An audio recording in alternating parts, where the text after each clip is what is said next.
Ex-wife, stop chasing me, I've secretly married a billionaire CEO. Chapter 1, Let's Get a Divorce. On our 7th wedding anniversary, my wife gave me a bouquet of lilies. I sighed in disappointment and discarded the romantic dinner I had carefully prepared, calmly proposing a divorce. She impatiently replied, "How long are you going to make a fuss about this? Jin An, didn't he know you're allergic to lilies? Can you stop being so petty?"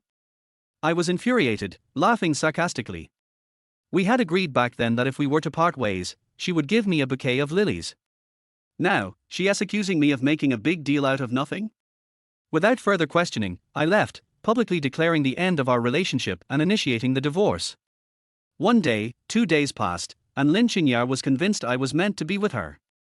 A year later, when I planned to remarry, she frantically stopped me. "Xiao, for our daughter's sake, can you give me one more chance?" Today marks the 7th wedding anniversary of Lynching and me. After midnight, as I was throwing away the carefully prepared dinner into the trash, she returned under the moonlight, casually instructing me. "I'm hungry. Make me a salad, but don't add purple cabbage." Because Lynching is a career-driven woman, I had willingly become a stay-at-home husband to take care of her, avoiding any conflicts at work. But she went from thanking me to becoming accustomed to me, and eventually, ignoring my efforts, all within 3 years. Because I loved her, I had always been tolerant. Even when I was uncomfortable, I never expressed it. But thinking about what had just happened, I didn't move. When she finished her shower, her hair still wet, I remained seated on the couch, playing on my phone. I neither made the salad she wanted nor bothered to dry her hair with care. She frowned but said nothing, only pulling out an exquisite gift box from her bag and handing it to me. In a rare moment of softness, she said, "This is a new watch from Rio, take a look and see if you like it." I glanced at it, my expression unchanged. When we were dating, every important holiday between us, she would plan everything a month in advance according to my preferences. After we got married, however, she had become indifferent, letting her assistant prepare everything. Whatever the assistant bought was what she gave, without putting any thought into it. I took the watch, glanced at it briefly, then tossed it aside and looked up at her. In a calm tone, I said, "Let us get a divorce. When are you free? I'm ready anytime." After all, it was her assistant, Jin An, who picked it out, so one more piece didn't matter. I had already seen this watch in Jin An's social media. His was a limited edition, worth 3 times the price of mine. He posted a photo, boasting that it was a reward from Lynching for his hard work. But anyone with a sharp eye could see through it. What kind of boss rewards their employee with a watch worth hundreds of thousands? Stop making a scene. Jin An, didn't he know you're allergic to lilies, and he won't give them to you again? He only meant to wish us a lifetime of happiness. Lynching sat beside me and defended Jin An. Jin An was a senior of Lynching and a young heir of the Chen family. He fell for her at first sight. This privileged man willingly became her assistant to be close to her. With his family's power and influence, he brought many clients to Lynching. Because of this, Lynching highly valued him, but their relationship had long surpassed that of normal employer and employee. Some former colleagues told me that there were rumors about them dating, but neither of them had admitted it, so it was just idle gossip for others. I wasn't only blaming Jin An for his deliberate closeness, but also Lynching for not rejecting it. I snapped out of my trance, and before I could say anything, Lynching thought I wouldn't care anymore. She changed the subject and asked, "How's Lele doing at school?" I came to my senses and shook my head. I'm not sure. Ironically, I, as her father, knew nothing about my daughter's life. Lynching's parents disapproved of me as a stay-at-home dad, believing I didn't know anything about business and wouldn't be able to raise our daughter well. After all, the Lin family wanted to cultivate the next generation of business elites. Without my consent, they took our child away and raised her independently. If I couldn't get the child back, I could only visit the Lin family's old mansion more often. But the Lin elders also looked down on my family background, believing I carried bad habits that would negatively affect the child. They made it difficult for me to see her. In the past year, I had only seen my daughter a handful of times, fewer than the fingers on one hand. Upon hearing this, Lynching frowned. "You should pay more attention to Lele. Stop focusing so much on games. You don't know anything except games. How do you expect to raise a child properly? Jin An is more qualified to be her father than you are." Chapter 2, The day she miscarried was my birthday. Jin An was constantly running to the Lin family's house, and the Lin elders wouldn't stop him. How could I possibly compete with him? Yesterday afternoon, I went to the old mansion, hoping to take my daughter out to play for our anniversary. All I wanted was for the three of us to sit down and have a meal together. But when I arrived at the gate of the old mansion, I heard my daughter's excited voice through the iron fence, asking Jin An, "Uncle Chen, I really like you. Can you be my dad instead of my real dad? My dad doesn't know how to do anything. He never comes to see me. I hate him." In that moment, I froze in place, my blood turning cold. My heart felt like it had been stabbed, bleeding uncontrollably. I wanted to approach and explain, but the gatekeeper saw me and stopped me. I couldn't even see my daughter's face. Thinking back to that moment, I felt dazed, and my resolve to divorce her grew even stronger. I spoke again, "Since you feel this way, I'll let Jin An take my place. The divorce agreement is already ready. Don't worry, I'll leave with nothing. You don't have to worry about me taking a single cent from your Lin family." Lynching seemed stunned for a moment, then her brows furrowed tightly, her voice laced with anger. "When Xiao, can't you stop making trouble? Haven't I been good enough to you? I admit that it was my fault for not coming back in time today, but can't you put yourself in my shoes? I'm really busy with work. I'm so busy I don't even have time to rest. Do you really have to hold this against me?" Lynching was indeed a business elite, constantly attending social events and being adored by everyone. Hearing this, I couldn't help but laugh, my smile full of sarcasm.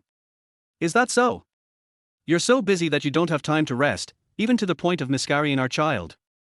Lynching's expression froze, and she exclaimed in shock, "How do you know about this?" Then, as if realizing something, she suddenly stood up and demanded angrily, "You actually investigated me."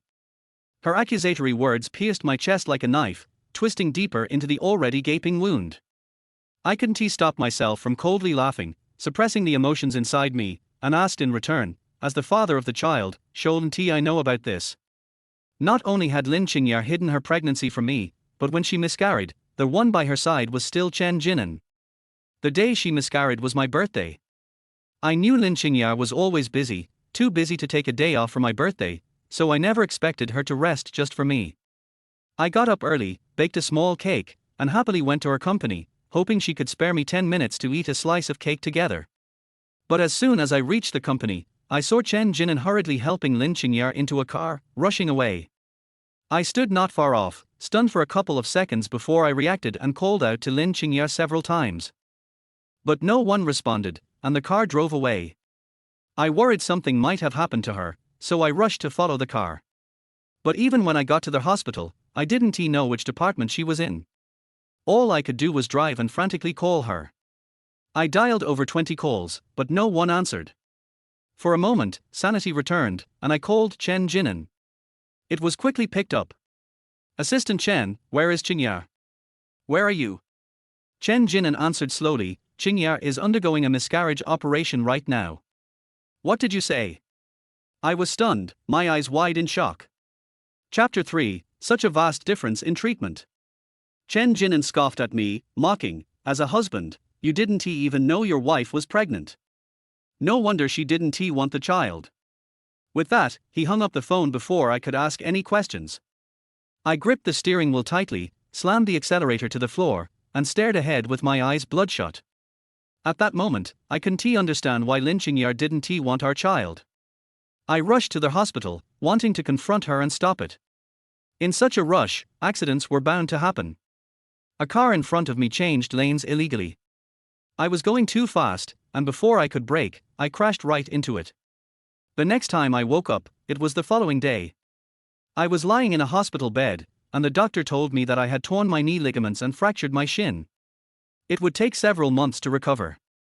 I couldn't get out of bed, and there was no one to take care of me, but all I could think about was Lynching. A miscarriage was no small matter, and I didn't want to question Lynching based solely on Jin An's words before I even had a chance to see her or understand the situation.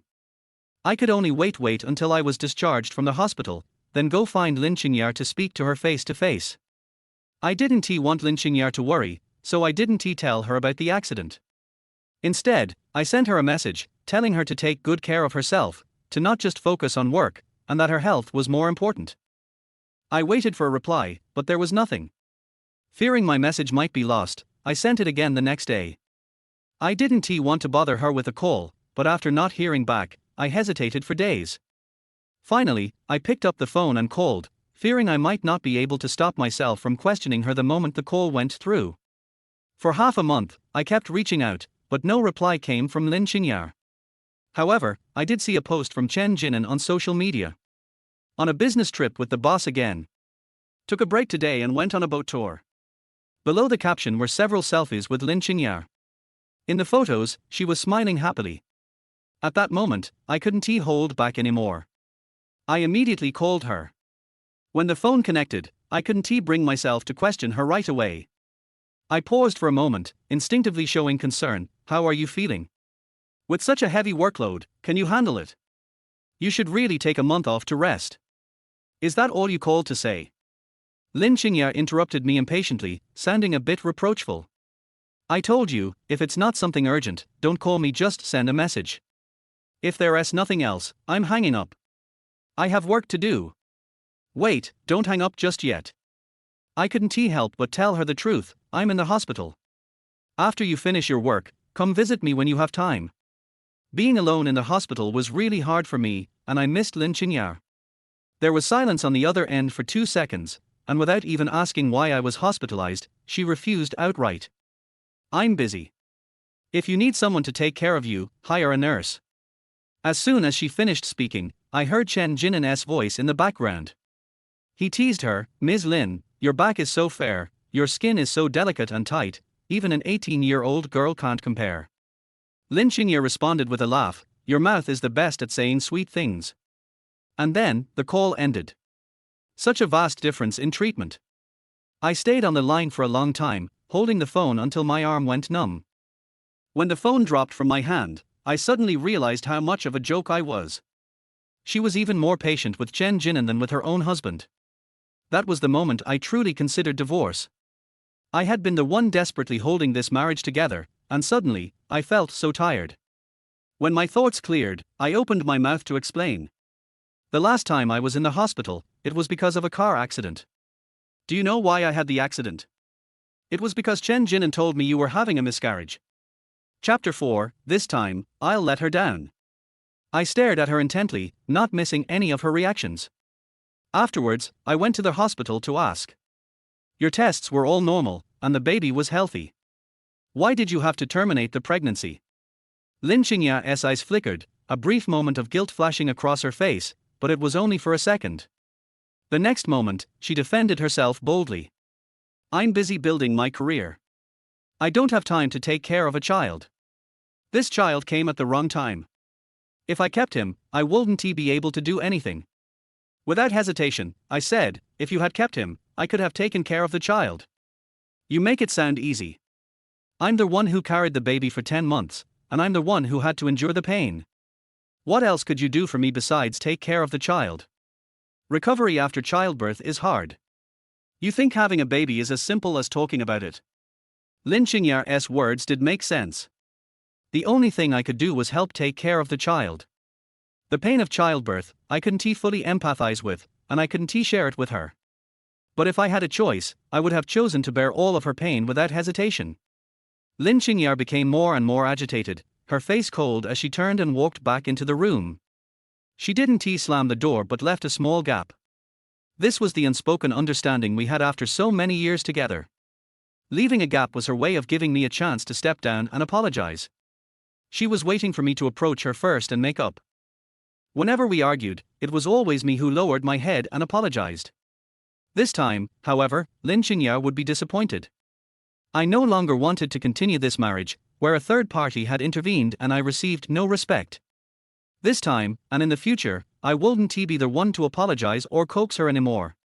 Lynching would never get that from me again.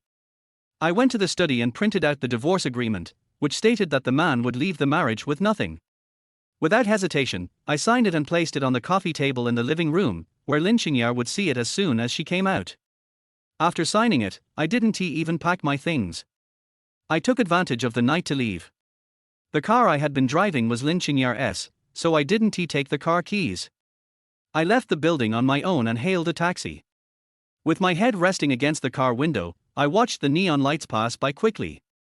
My memory started to rewind to when I first met Lynching. We met in our first year of university.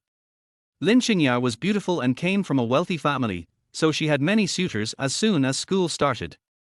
Most of them gave up after being rejected, but there were always some who liked to pursue relentlessly. That night, I was working part-time and was heading back to the dormitory, close to the curfew time. To get back quickly, I took a shortcut. As I walked down a tree-lined path, I heard a woman's screams. "Let go of me. I told you, I don't like you. If you keep this up, I'll call the police." A shameless man's voice came from the other side. "It's just the two of us here. No matter how loud you scream, no one will hear you. Lynching, I'm doing you a favor by liking you. Don't push it. If you're not interested, why did you agree to meet me?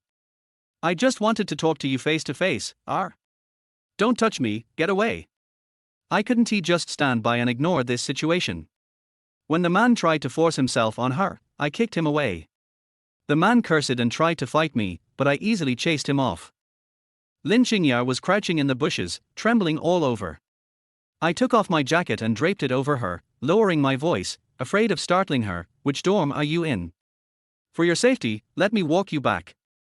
After that night, Lynching started following me around, insisting that she would repay me with her body. Chapter 5, I Will Never Beg Again. I knew deep down that we weren't from the same world, so I rejected her many times. She was like an invincible little cockroach, sending me breakfast every day without fail, no matter the weather. Every few days, she would send expensive gifts, all of which I returned unopened. In order to spend more time with me, Lynching even came to the part-time job I was working at and applied for a position, working alongside me. How could a pampered young lady who had never done any manual labor serve food or carry trays? On her first day, she messed up many tasks and was scolded by the boss. In the end, I softened and took over the mess for her. After work, I pulled her into a small alley behind the restaurant and urged her to go home. While I was trying to reason with her, she suddenly stood on tiptoe and kissed the corner of my lips. My words were cut off, and I froze, looking at her in disbelief. Under the moonlight, she smiled shyly, her courage shining through as she confessed, "When Xiao, I think I like you even more now. What should I do?"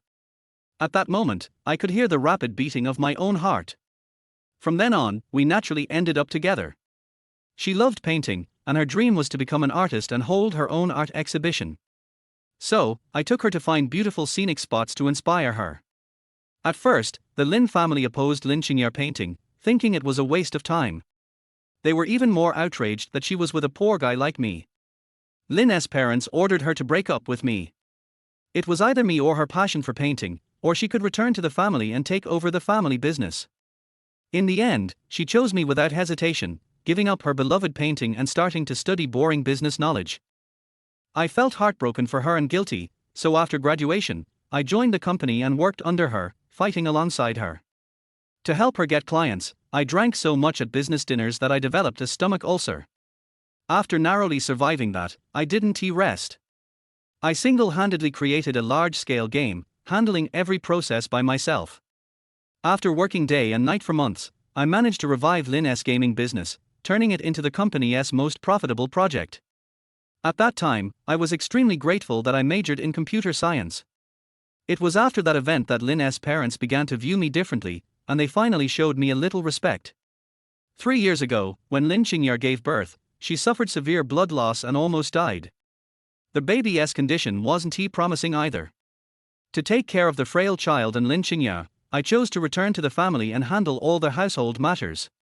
Under my careful care, both the baby and Lynching recovered quickly. But to my surprise, once the baby was healthy, Lin's parents took the child away. After Lynching recovered, she returned to the company, working tirelessly, trying to make up for the work she had missed. As for me, my exceptional work performance made Lin's parents suspicious. They feared I might try to seize control of the Lin family business. Lynching told me she didn't believe I would do such a thing, but she never brought up the topic of me returning to the company again. She still didn't trust me. To avoid suspicion, I didn't bring up returning to work either. I believed I hadn't done anything wrong to the Lin family or to Lynching, yet in the silent corners, I was gradually being ignored. When I finally made up my mind to confirm our relationship, I told her about my severe allergy to lilies. Lilies have a lot of pollen, and just a minute of exposure could cost me my life.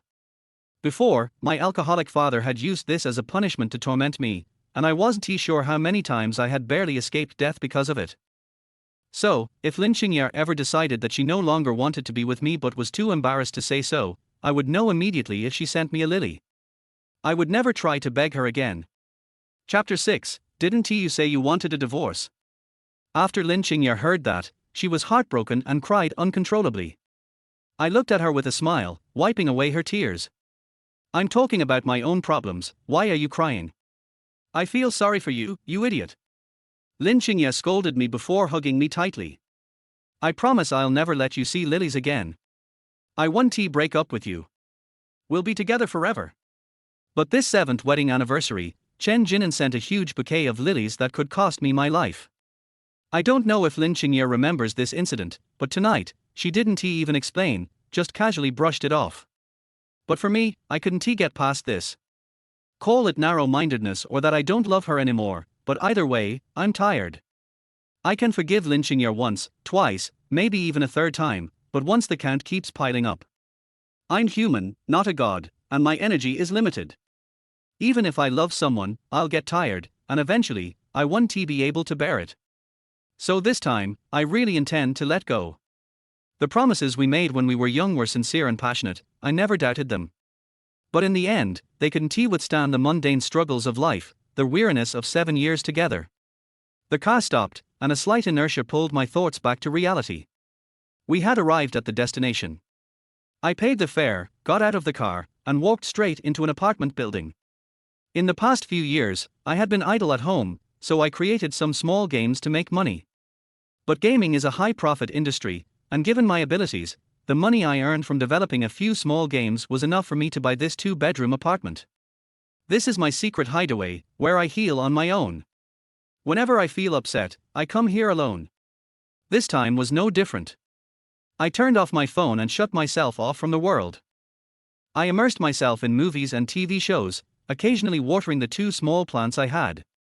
I only remembered to eat when I got hungry. After 3 days of such lazy and desolate living, a sharp pain abruptly yanked me out of my sleep. The pain in my stomach made me break into a cold sweat. For a moment, I even thought I might die from the pain. After the pain subsided a bit, I immediately took a taxi to the hospital and went to the emergency room. As I turned my phone back on to make the payment, I noticed that Lynching had called me several times. My dead heart suddenly started beating again, and a tiny bit of hope stirred within me. I had been hiding for 3 days, yet she called me so many times. Could this mean she still cared about me? With that thought, the physical pain seemed to lessen a bit. I quickly answered the phone. Lynching was obviously taken aback, probably not expecting me to pick up. I thought she would be concerned about where I had been the past few days, but instead, she opened with sarcasm. Didn't you say you wanted a divorce? Where are you? You left the divorce papers and disappeared. Is this funny to you? How many more times do you plan to use this divorce trick to threaten me? Lynching's questioning was deeply disappointing. Maybe when someone is sick, they crave a little unrealistic concern. I felt my eyes dull, and I quietly told the truth. Chinya, I'm at the hospital for stomach pain. The doctor said I need infor. Can you? Didn't he realize Mr. Wen is such a liar? Came a sarcastic male voice from behind me. I froze, turned around, and saw Jin An. Chapter 7. Then you can just die. I frowned. What do you mean by saying I lied? Jin An ignored my questioning and raised his arm, saying to himself, I was injured, so I came to the emergency room. I didn't expect to meet you here by chance. My eyes swept over his arm. It was just a little scratch, and a little blood seeped out of the skin surface. Fortunately you came quickly, otherwise the wound should have healed. I raised my thin lips and mocked him. Jin An's face turned angry, and then he pointed at my phone and raised the volume. Mr. Wen, I know you don't like me, but I'm afraid of tetanus. It's normal to see a doctor, isn't it? Mr. Wen, you look very good and energetic. Why did you lie to Mr. Lin?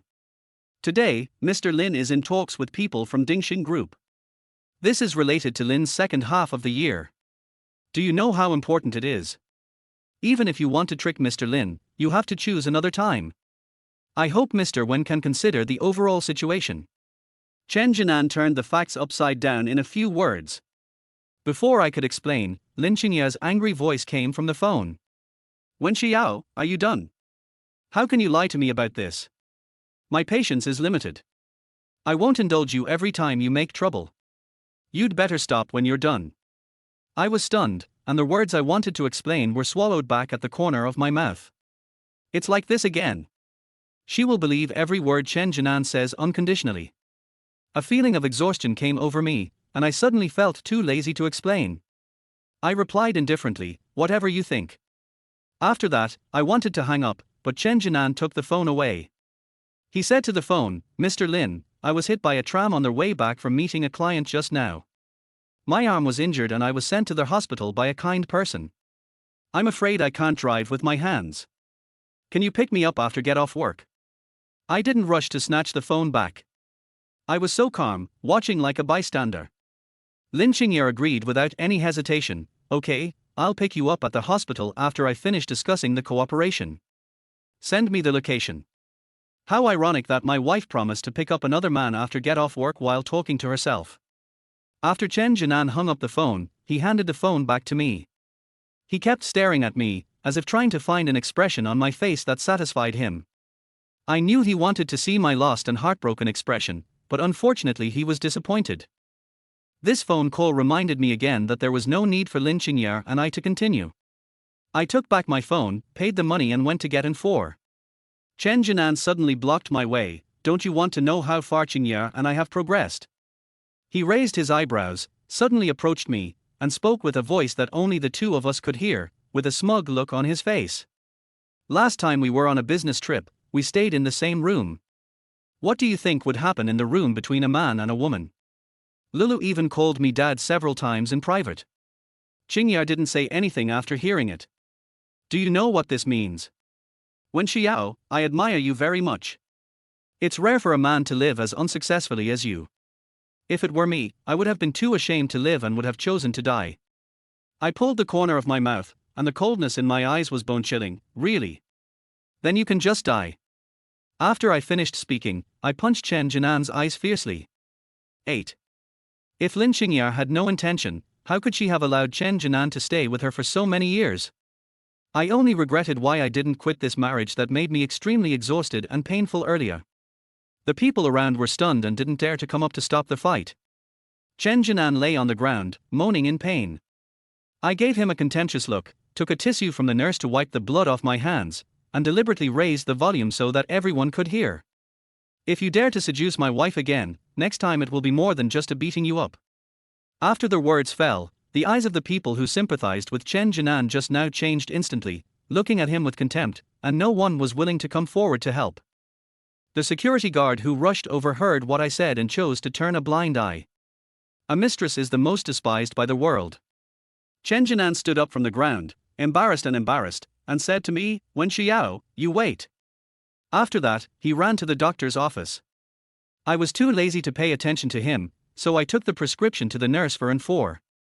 I sat on the chair, feeling the pillow digging into my skin, and the cold liquid slowly flowing into my blood vessels.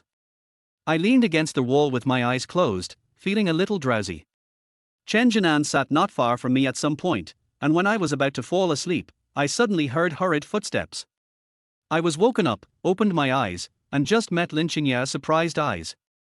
Her eyes swept across the back of my hand connected to the for tube, and she was stunned for a moment. Are you really uncomfortable? I looked away and ignored her. At this time, Jin An stood up with a bruised head and shouted, Mr. Lin. Lynching's attention fell on Jin An, and she was obviously shocked to see him like this. She hurried forward. What happened to you? Is it so badly scratched? It's not a scratch. Jin An said, looked at me, and said in a teasing tone, just now I said a few words that Mr. Wen didn't like to hear, and he just hit me. It's my fault, I shouldn't have said too much. Jin An is indeed a language artist. He aroused Lynching's love in just a few words. She comforted Jin An for a few words, walked to me angrily, and said coldly, "Who allowed you to hit someone? Go and apologize to him." I refused without thinking. Impossible. It happened that this was my last bottle, and I had already lost the bottom, so I called the nurse to help me remove the needle. After removing the needle, I was ready to leave, and Lynching called the bodyguard over in a rage. "Hold him down. If you don't apologize to Jin An today, don't even think about leaving. When Xiao, I'll give you another chance. Apologize yourself. I don't want to make a fool of myself outside." She said it as if I had to thank her. I ignored her with a cold face, threw away the cotton swab for stopping bleeding, stood up and was about to leave. The two bodyguards immediately walked towards me after receiving Lynching's eye signal. A cold flash flashed in my eyes, and I stared at them coldly. "Do you dare to touch me? Get out of here if you don't want your arm to be dislocated." Lynching's bodyguards were all selected by me. Their strength was worth my test. They naturally knew how powerful I was. The two stopped at once after I scolded them, looked at each other, and didn't move forward again. I looked at Lynching and said in a tough tone, "I'll wait for you at the entrance of the Civil Affairs Bureau at 9 o'clock tomorrow morning. If you don't come, I'll file for divorce. Anyway, I'm going to divorce this marriage." Chapter 9: A Silent Invitation. I went home, took a shower, ate, and fell into a deep sleep after taking the medicine. I slept until the next morning. I went downstairs to take a taxi to the Civil Affairs Bureau, but saw Lynching's car parked at the door of the apartment building. She should be going to divorce with me. But I don't plan to go with her car. When I passed her car, Lynching got out and called me, "When Xiao, I can't divorce you today." I was startled and turned to look at her. "What do you mean?" The energy she showed in the hospital yesterday to protect Jin An made me more sober. I won't be so narcissistic as to think that she can't live without me. Lynching said straight to the point, "Next month is Grandpa's 70th birthday banquet. You know he is in poor health. Grandpa can't stand such a big stimulation. You will accompany me to the birthday banquet next month, and I will divorce you after the banquet." If Lynching said anything about others, I would never care, but when it comes to Grandpa Lin, I have to agree. Grandpa Lin treats me very well. He really treats me like his own grandson. It was because he said a lot of good things for us that I was able to marry Lynching so smoothly. When we first met, Grandpa Lin patted my shoulder with a smile. "Young man, you are really strong and energetic, not bad. Grandpa believes that you will have a great future. The old man has a heart disease." If he knew that I divorced Lynching, what if he got excited? I dare not think about the consequences. I was silent for a long time, nodded in agreement. "Okay, remember what you said." After that, I turned and walked into the building. Lynching grabbed me and asked an irrelevant question, "Do you have a suit?" I have lost a lot of weight in the past few years, and my previous suits are not so suitable, and I don't need those clothes when I stay at home. But many important people will come to the old man's 70th birthday party. This is a formal party, and I really need to buy a suitable suit. I pulled my hand back. "I'll buy it myself." Lynching sneered and said, "Is that your taste?" Lynching always thought that my aesthetic taste in buying clothes was not good. She had ordered all my suits before. After being habitually ignored for the past few years, I bought all my clothes by myself, but her disdain never changed. It just so happens that I have time today. Get in the car and buy the suit. Don't embarrass me in front of outsiders. I'm not afraid of embarrassment, but it's the old man's birthday, so I want to dress decently. It's a good time to pick a gift for him. I finally got in the car and went to the mall with Lynching. She took me to their high-end suit store that I often went to before, and took several suits for me to try. I don't know if it was a coincidence or other reasons, but several suits fit me perfectly. Lynching waved her hand and asked the clerk to pack them all. I took a look at the checkout amount and made a mental note, thinking that I would transfer all the money to her when I got home. I thought I was just going to buy a suit, but Lynching dragged me into a women's clothing store, picked a skirt and went into the fitting room. I used to go shopping with Lynching, and I enjoyed waiting for her to come out of the fitting room, which made my eyes light up. I would be happy to wait for a long time or help her carry more things. Now I was sitting in the store, feeling impatient. When I was thinking about whether to leave directly, Lynching called me. "Xiao, the chain behind me is stuck, come in and help me." The sales lady took me to the door of the fitting room with a smile, and walked away tactfully. I sighed, pushed open the door of the fitting room and went in. Lynching had her back to me, and the zipper was only pulled a little bit, revealing a large piece of smooth skin in the air. I couldn't help but roll my Adam's apple, and suppress the impulse in my heart, reaching out to carefully pull out Lynching hair stuck in the zipper. The fitting room was not big to begin with, and when I came in, the space became even smaller. Lynching almost stuck to me. With a swish, the zipper was pulled up instantly. I felt relieved, and when I looked down, I found that Lynching was wearing a tube-top dress. From my angle, the woman's chest was shining, and it was all in my sight. My eyes darkened a little. Although I was completely disappointed with Lynching, I still loved her in my heart, but I just realized that we couldn't go on. How could someone who had loved for so long just stop loving? The two of us were very close, and the sound of the fabric rubbing against each other was a bit ambiguous, and Lynching also noticed it. She turned around, raised her head and stared at me closely, and licked her lips lightly with the tip of her tongue. It was a silent invitation. Every time she wanted me to kiss her, she would do this. Her eyes were glued to me, getting closer and closer, her red lips almost touching mine. She opened her mouth, and her warm breath sprayed on my face. Xiao, don't you want it? Chapter 10, deliberately making her embarrassed. My Adam's apple rolled, and my dark eyes stared at her. Usually, I couldn't hold back after Lynching teased me a little. This time, she didn't expect me to be so patient. She was a little angry, and she directly stretched out her hand to hook my neck, raised her head and kissed me, biting and nibbling on my lips, kissing randomly without any rules. I always made fun of her poor kissing skills, but at this moment, I couldn't hold back the impulse in my heart. I grabbed the back of her head regardless of anything, deepened the kiss, and slid my flexible tongue into her mouth, sweeping it wantonly. The repression of these days finally broke out at this moment. My big hand groped along the hem of her skirt. I pinched her waist, and her whole body softened like a pool of spring water and leaned on me. Lynching's palms fumbled around my chest for a while, and when she was about to untie my belt, her cell phone rang suddenly. The clerk knocked on the door. "Mr. Lin, your phone is coming." We both stopped moving instantly, leaving only the sound of heavy and restrained breathing. Lynching opened a crack in the door and took the phone, which showed an incoming call from Jin An. Just as she was about to answer, my palm covered the screen. I stared at her face, which was still bathed in love, and said in a low and hoarse voice, "Are you sure you want to answer his call at this time?" She frowned and said, "What if it's something very important?"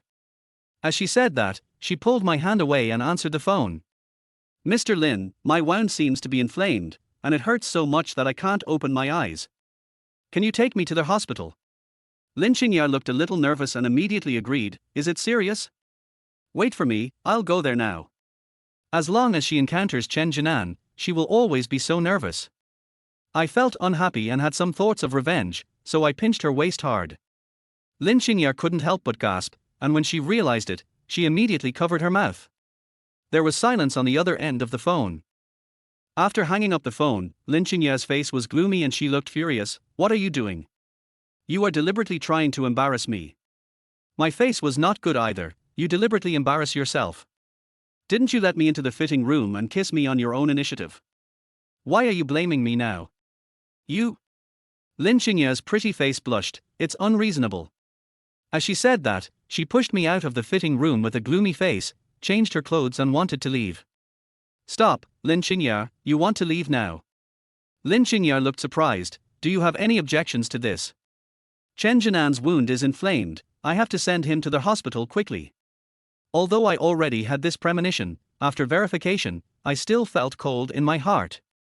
"Lynching, that's enough. You can't wait to hear that your wild man's wound is inflamed.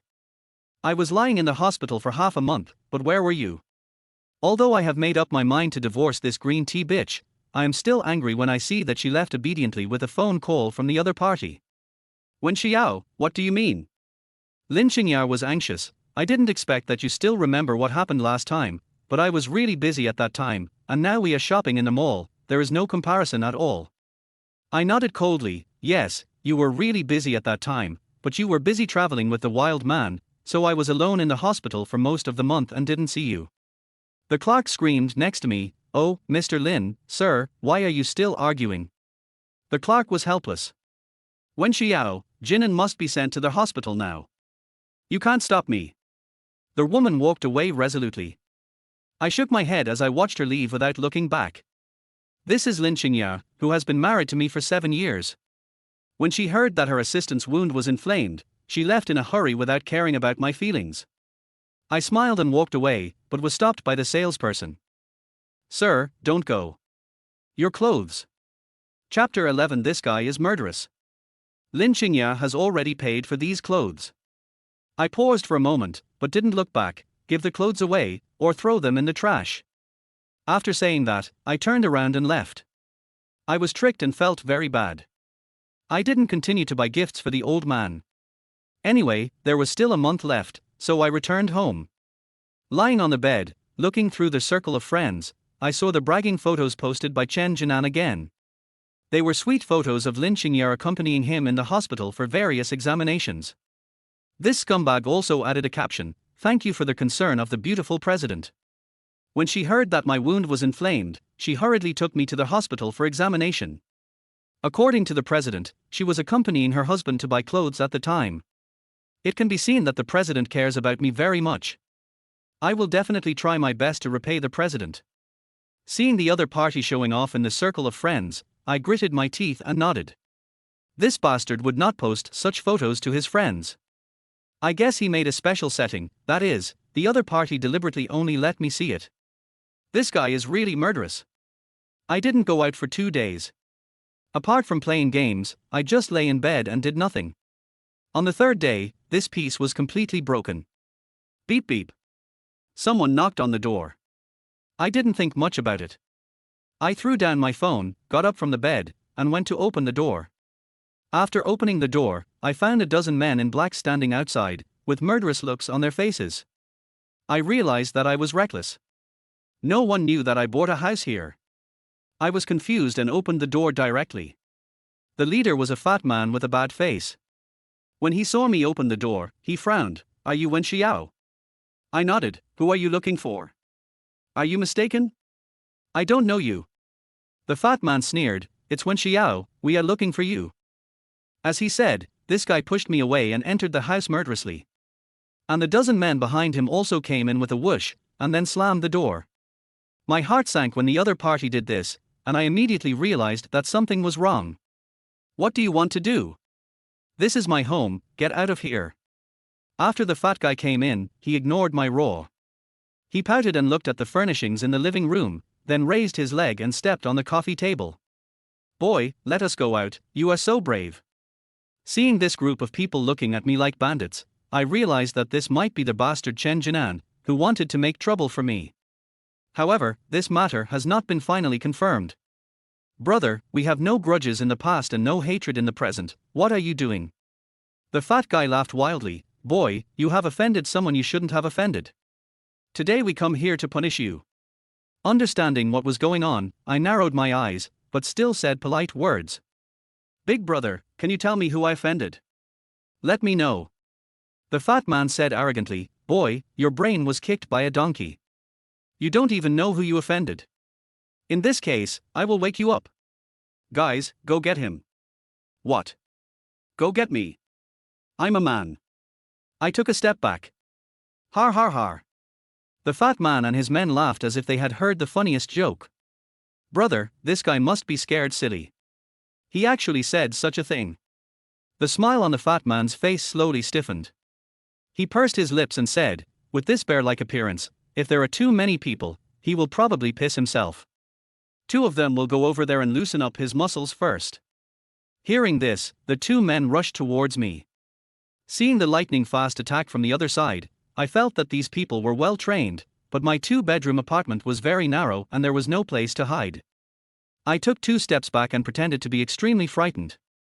"Brothers, if you have something to say, please talk it over. Don't use force." Chapter 12. If I have wronged you, you will know if I have wronged you. A guy who jumped over laughed evilly. "I like to use force. What do you say?" Another guy was not willing to be left behind. They rushed in front of me almost at the same time. I did not dodge again. I hugged the shoulders of the 2 guys and exerted a little force. With a bang, the heads of the 2 guys hit each other heavily. After screaming, they fell to the ground and fainted. Soon, I knocked down several people, including the fat man. No, this kid is not simple. I snorted coldly, looking at the fat man who was covering his nose and bleeding, and said contemptuously, "Just saw it. It's too late." The fat man roared, pulled out a dagger, and rushed over again. The scene was reversed. When the dagger was in my hand, they finally knew they were afraid. The fat man couldn't stop shaking. Big brother, there must be a misunderstanding here. I just took the money to do the job. I smiled and put the dagger against his neck. "So, who sent you?" Seeing that the fat man still wanted to lie, I exerted force on my hand, and blood oozed out. He immediately confessed, it was Jin An. It was him who gave us a sum of money and asked us to cause trouble. Although I had expected it, when I really heard this name, I still clenched my fists unconsciously. I suppressed the anger in my chest and said coldly, "Go back and tell your master not to do these shady things. Otherwise, don't blame me for being ruthless." The fat man nodded like pounding garlic and wanted to run with his people. I shouted, "Stop. Clean up this place, otherwise no one can leave." Naturally, they didn't dare to resist, and honestly cleaned up the mess left by the fight. After a mental struggle, I held the last glimmer of hope and called Lynching. "Can you control your pretty boy? He's here to find me." "When Xiao, are you crazy? Jin An is right beside me, what's the matter with him?" Faced with Lynching's series of questions, my heart felt like it was blocked by something and it hurt. I was silent for a while, and Jin An couldn't sit still. He knew exactly what he had done, so he naturally knew what I was talking about. Lynching had always been unreserved to him. Even when it was a call from me, her husband, she would turn on the hands-free mode and ask Jin An to listen, saying that it gave him a sense of security. "Boss Lin, I didn't do anything. I don't understand what when Xiao is saying."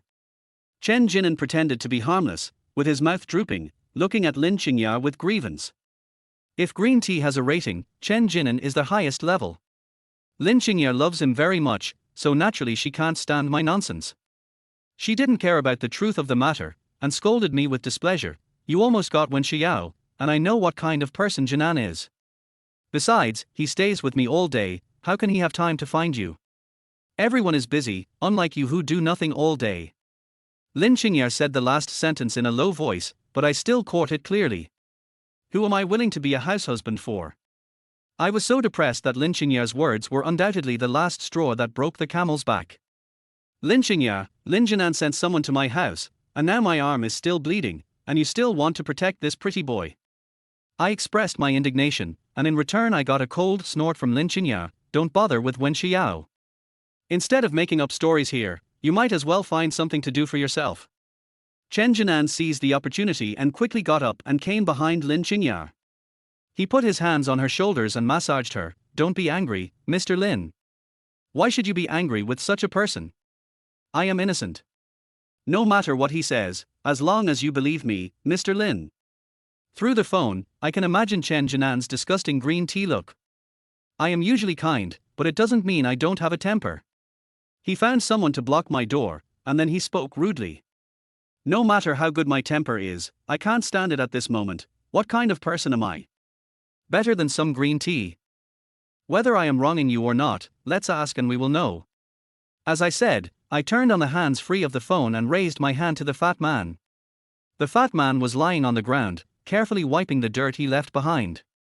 Looking at the phone I handed over, he didn't hesitate at all, and crawled towards me with his hands as legs. It's you, Jin An. If I had told you that this big brother was so powerful, I would definitely not take your order." Chapter 13. I won't let you be wronged. The situation is very clear. I thought Jin An had no way to defend himself. Even Jin An was a little panicked, thinking hard about how to explain to Lynching. But I never expected that Lynching had already found an excuse for him without him saying anything. "Wen Xiao, are you interested? Just find someone and say that he was sent by Jin An.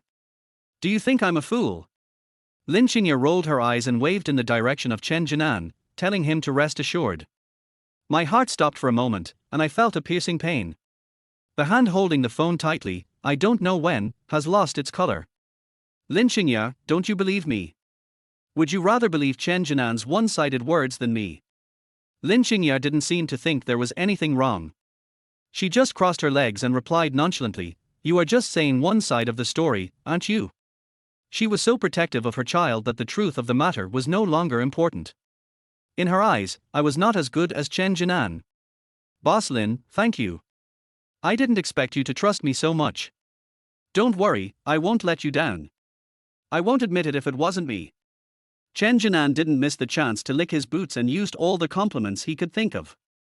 He won Lynching's unconditional trust without any effort.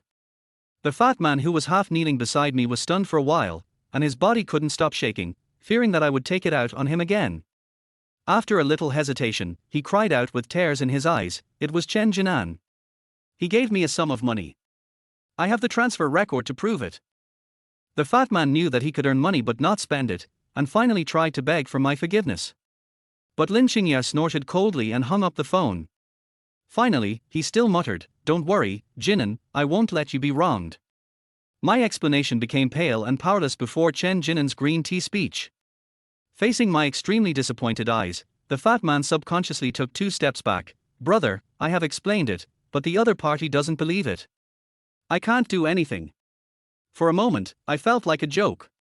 The wound on my arm was stinging, and I was too lazy to argue with the fat man. "Go away." The room returned to peace. The mess on the ground was also cleaned up by the fat man and his group. I looked at the bleeding wound on my arm, and my lips gradually turned pale due to blood loss. Lynching's destruction of me was far more painful than that blood mark. I was dizzy and the scene in front of me was distorted. Using the last bit of strength, I called the online car-hailing driver to take me to the hospital. My arm was bandaged 3 layers inside and 3 layers outside. In the infusion area late at night, except for me, everyone else was in pairs or families. I dragged my tired body and stared at the glass jar above my head, afraid that no one would notice that the liquid had run dry. When Xiao. My eyelids were fighting, and my thoughts were wandering. I always felt that someone was calling my name, but I couldn't be sure. Until that white dress broke into my sight, and the woman's smiling face appeared in my mind, I also came back to my senses and saw who was in front of me. Xiao, Lynching and I were college classmates. At that time, I studied computer science, and they both majored in fine arts. Xiao and Lynching were equally matched in college, and both were the best in their majors. Girls rarely appreciate each other, and the relationship between the two was not very good during their student days, and they could be regarded as mortal enemies. Back then, I loved Xiao and his wife, and my impression of Xiao was neither good nor bad. I was silent and didn't say anything. Xiao asked again, "Are you alone?" She also sat down next to me. I moved to the side. "Well, it's just in 4, I can do it alone." This was the first time I looked at this woman up close. Xiao exuded a cool temperament, but she didn't make people feel alienated. The delicate facial features with a little makeup, the friendly smile, the beauty is beyond description, not inferior to any first-line star. The curvy figure outlines the perfect curves. Because the distance was very close, the refreshing fragrance penetrated into my nose from time to time, which made me stunned for a while. Xiao seemed to see through my stubbornness at a glance, holding up his chin and looking up at the empty 4 bottle. "Really? Then why didn't you call the nurse in time?" Chapter 14. Long time no see, Xiao. Following Xiao's line of sight, I realized it later. I don't know when, the 4 bottle above my head was empty. The air was squeezed, and my blood was sucked back into the infusion tube. The back of my hand also felt a sharp pain. I was about to get up and call the nurse, but Xiao got there first. "Nurse, come here." She waved in the direction of the nurse, then turned and looked at me with soft eyes. "When Xiao, you are such a big fool." Xiao and I are not familiar with each other. The only intersection is probably about Lynching. I remember that Lynching had no inspiration for painting at that time. She often went to the studio to scan the unfinished scrolls under the pretext of dating me. Among them, the name I saw the most times was Xiao. From landscapes to simple brushwork. The name Xiao is a hurdle that cannot be avoided in the art major. We have met a few times, and I can count them on one hand. Lynching was not like now, and her ambition was not exposed. Every time she was very friendly, and she was like an ordinary friend who met by chance with Xiao, but her eyes were always erratic when chatting. Xiao's friendliness is traceable, and the ladies of noble families have always been like this.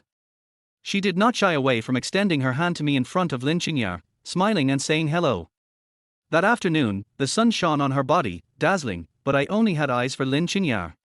Seeing her again after many years, I felt like I was in another world. She didn't meet my gaze until she watched the nurse carefully change the four bottle for me. What? She smiled playfully, and her hand touched the four tube to send me some warmth.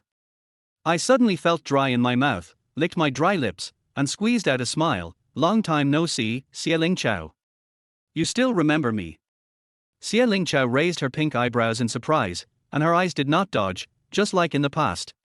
I was the first to give in, and moved my eyes away to try to ease the awkward atmosphere. Why are you here? Are you feeling unwell? Xiao shook her head. No, I came to visit my grandfather. He has always been in poor health. Old people definitely need more care. As a granddaughter, I must do my part. Are you thirsty? Xiao asked suddenly. Without waiting for my answer, she took out a thermos from her bag, the light pink one. Drink it. Don't worry, I'm the only one who has used it. I don't dislike you.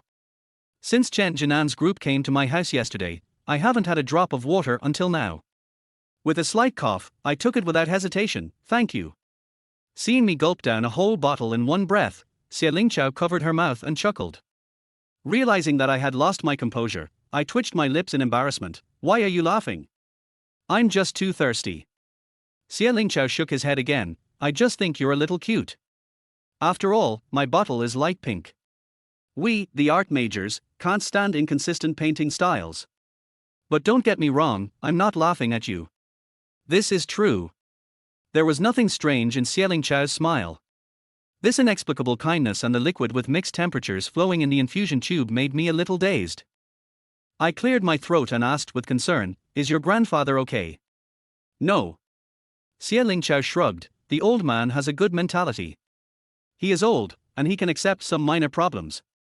Let's not talk about this, let's talk about you.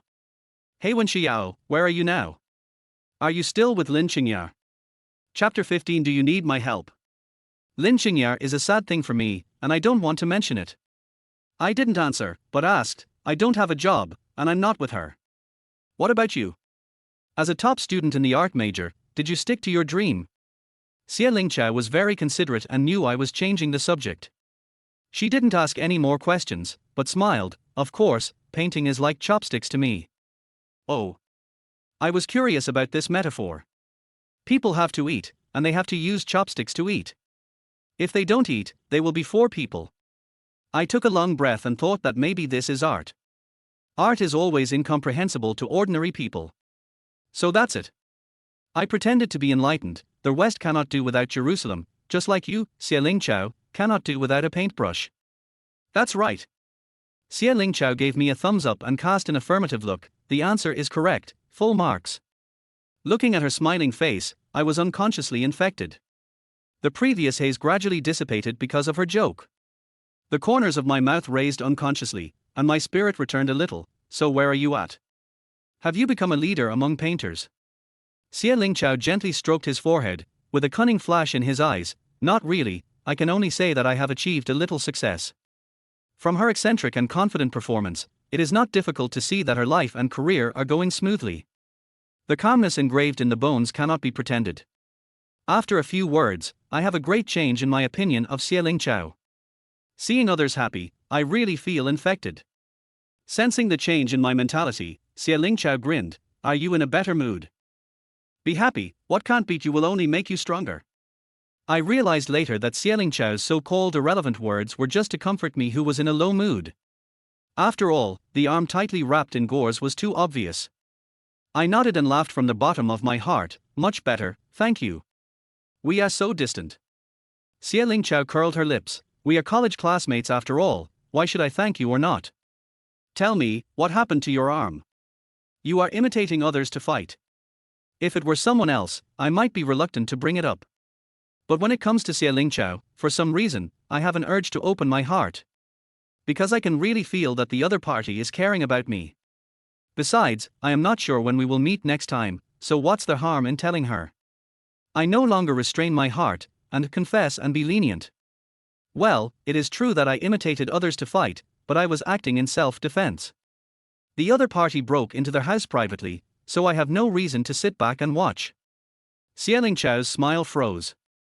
She didn't expect the matter to be so serious. She was embarrassed for a moment. I'm sorry, I. Before she finished, I waved my hand to stop her. You didn't even let me say thank you, and now you want to apologize to me. I felt relieved and laughed at myself. It's not a big deal, it's just that Lynching cheated on me, and that man asked someone to teach me a lesson, that's all. I guessed that I was not doing well recently, but I didn't guess it was so bad.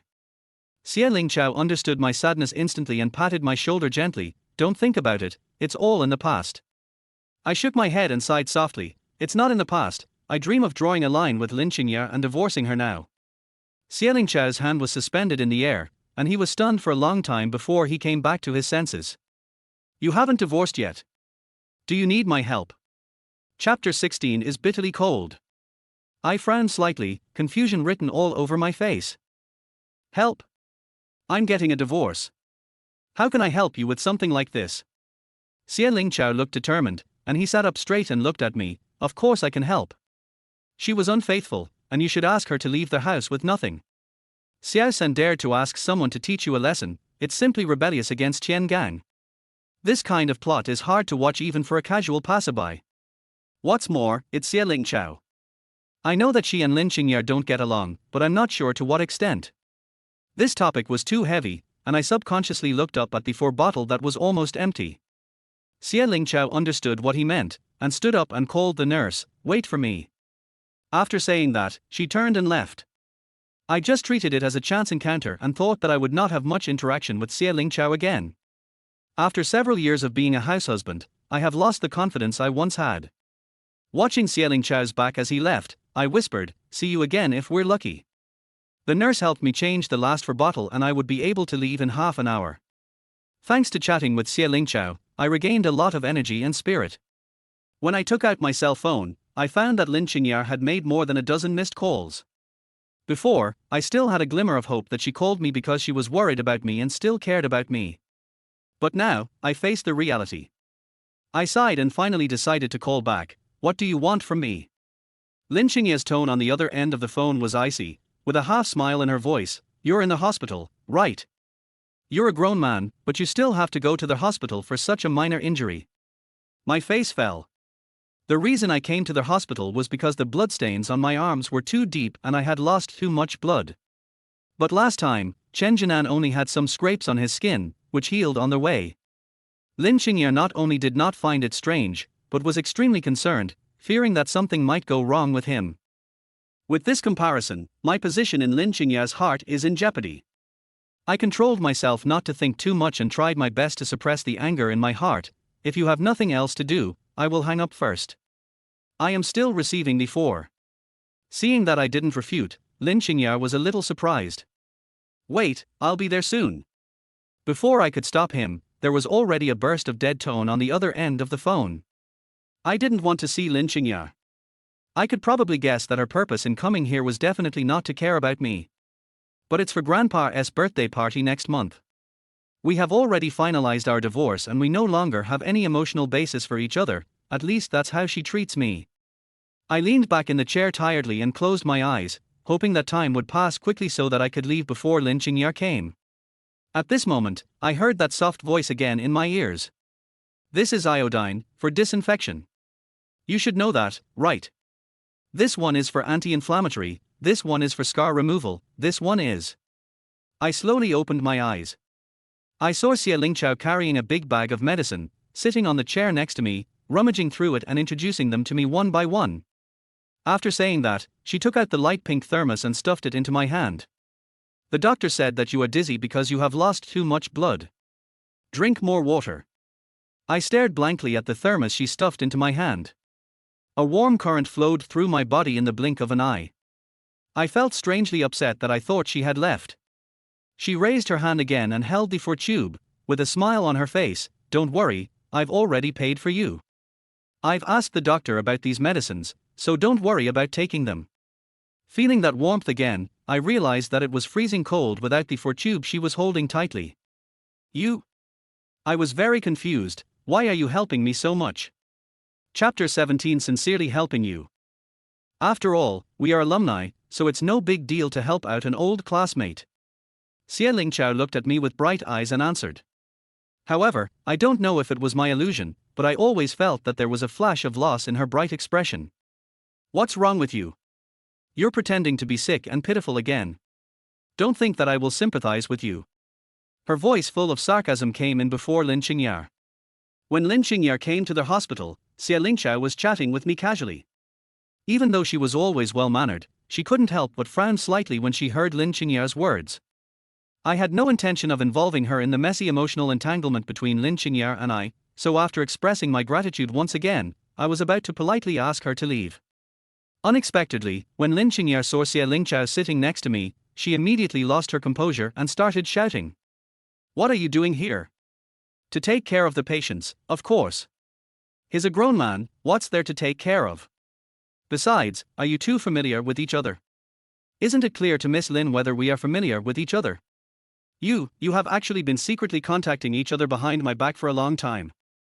I was wondering why Xiao suddenly decided to divorce me. Lynching was obviously very angry with Xiao. The two of them had been at odds since college. When I was in school, I often heard Lynching scold Xiao. 7 years later, when I saw them confronting each other again, I suddenly realized how ridiculous I was before. In fact, I knew in my heart at that time that Lynching was just jealous of Xiao's talent and ability. Although we were both top students in the Department of Fine Arts, it was obvious that Xiao was superior to Lynching in every aspect. At that time, out of my love for Lynching, I always spoke on her side. But now, I don't want to side with Lynching anymore, especially since she spread rumors about my relationship with Xiao. Others may not understand why I am so determined to get a divorce, but how could she not understand? Enough! I shouted angrily, interrupting Lynching who was talking nonsense. Why do we want to divorce? Shouldn't you and your male secretary Jin An know best? Everyone can make up stories, and what I said is all true. The passers-by who were all listening attentively around them, after hearing this double reversal, transferred their contempt for Xiao to Lynching. I came to the hospital several times in a row, but you only came to see me each time? Jin An just had a scratch on his hand, but you rushed to pick him up.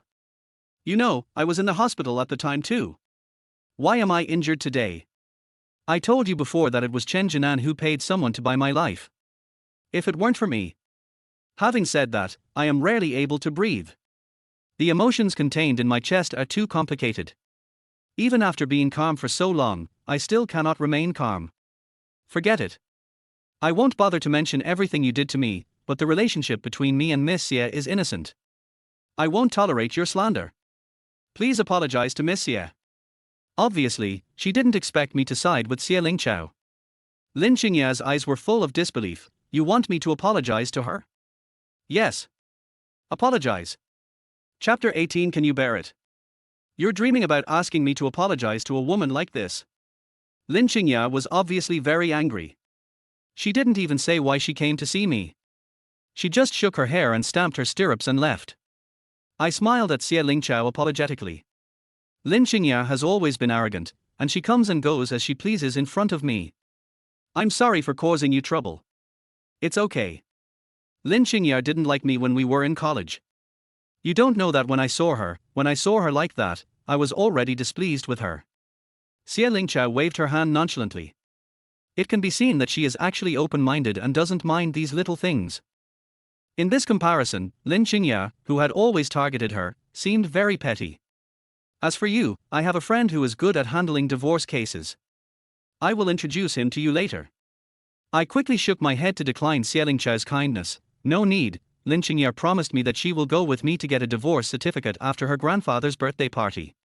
It just so happens that I also have to attend Grandpa Lin's birthday party. I've been used to being free these years, and I'm really not used to that kind of occasion with so much drinking and feasting. I'll have to trouble you to take care of me when the time comes. Xiao smiled very sincerely, and I was infected by his smile and couldn't help but nodded seriously. It was already 1 a.m. when the infusion ended. After many thanks, he sent Xiao to the car and watched her drive away from the hospital. It was as if I was meeting Xiao for the first time. When talking to her, she always knew when to stop and never said anything hurtful. This evening's conversation was the most comfortable and enjoyable one I have had in recent years. I had already lost too much blood and was exhausted, and after chatting with Xiao today, the depression in my heart was finally relieved. I went home and fell into a deep sleep.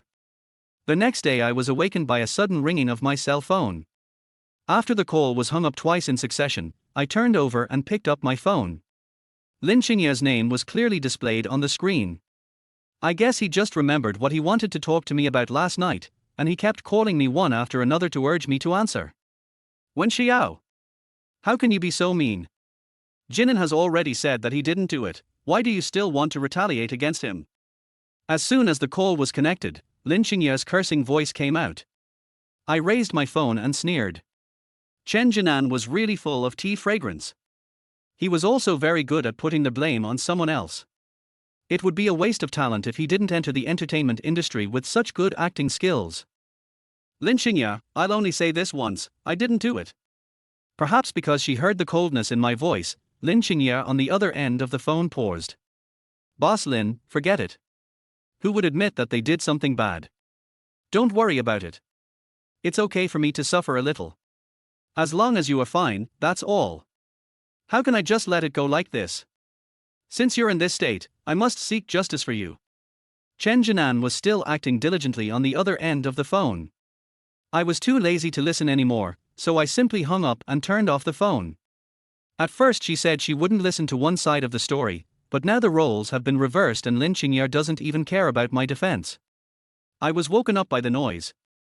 Since Jin An kept saying that I wanted to take revenge on him, if I didn't do something, I would be letting him down for the good show he put on today.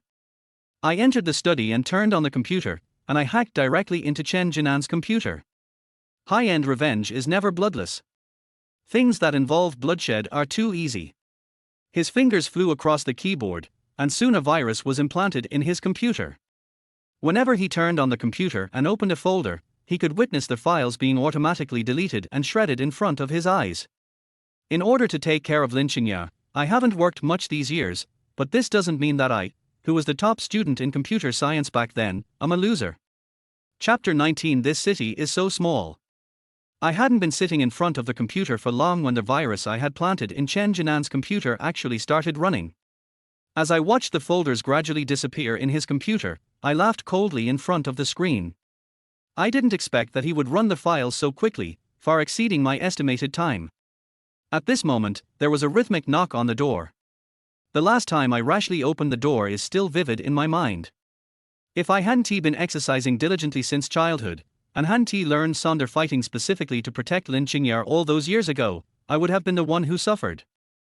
So this time I went straight to the cloakroom, picked up my trekking pole, and shouted as I walked, "Who is it?"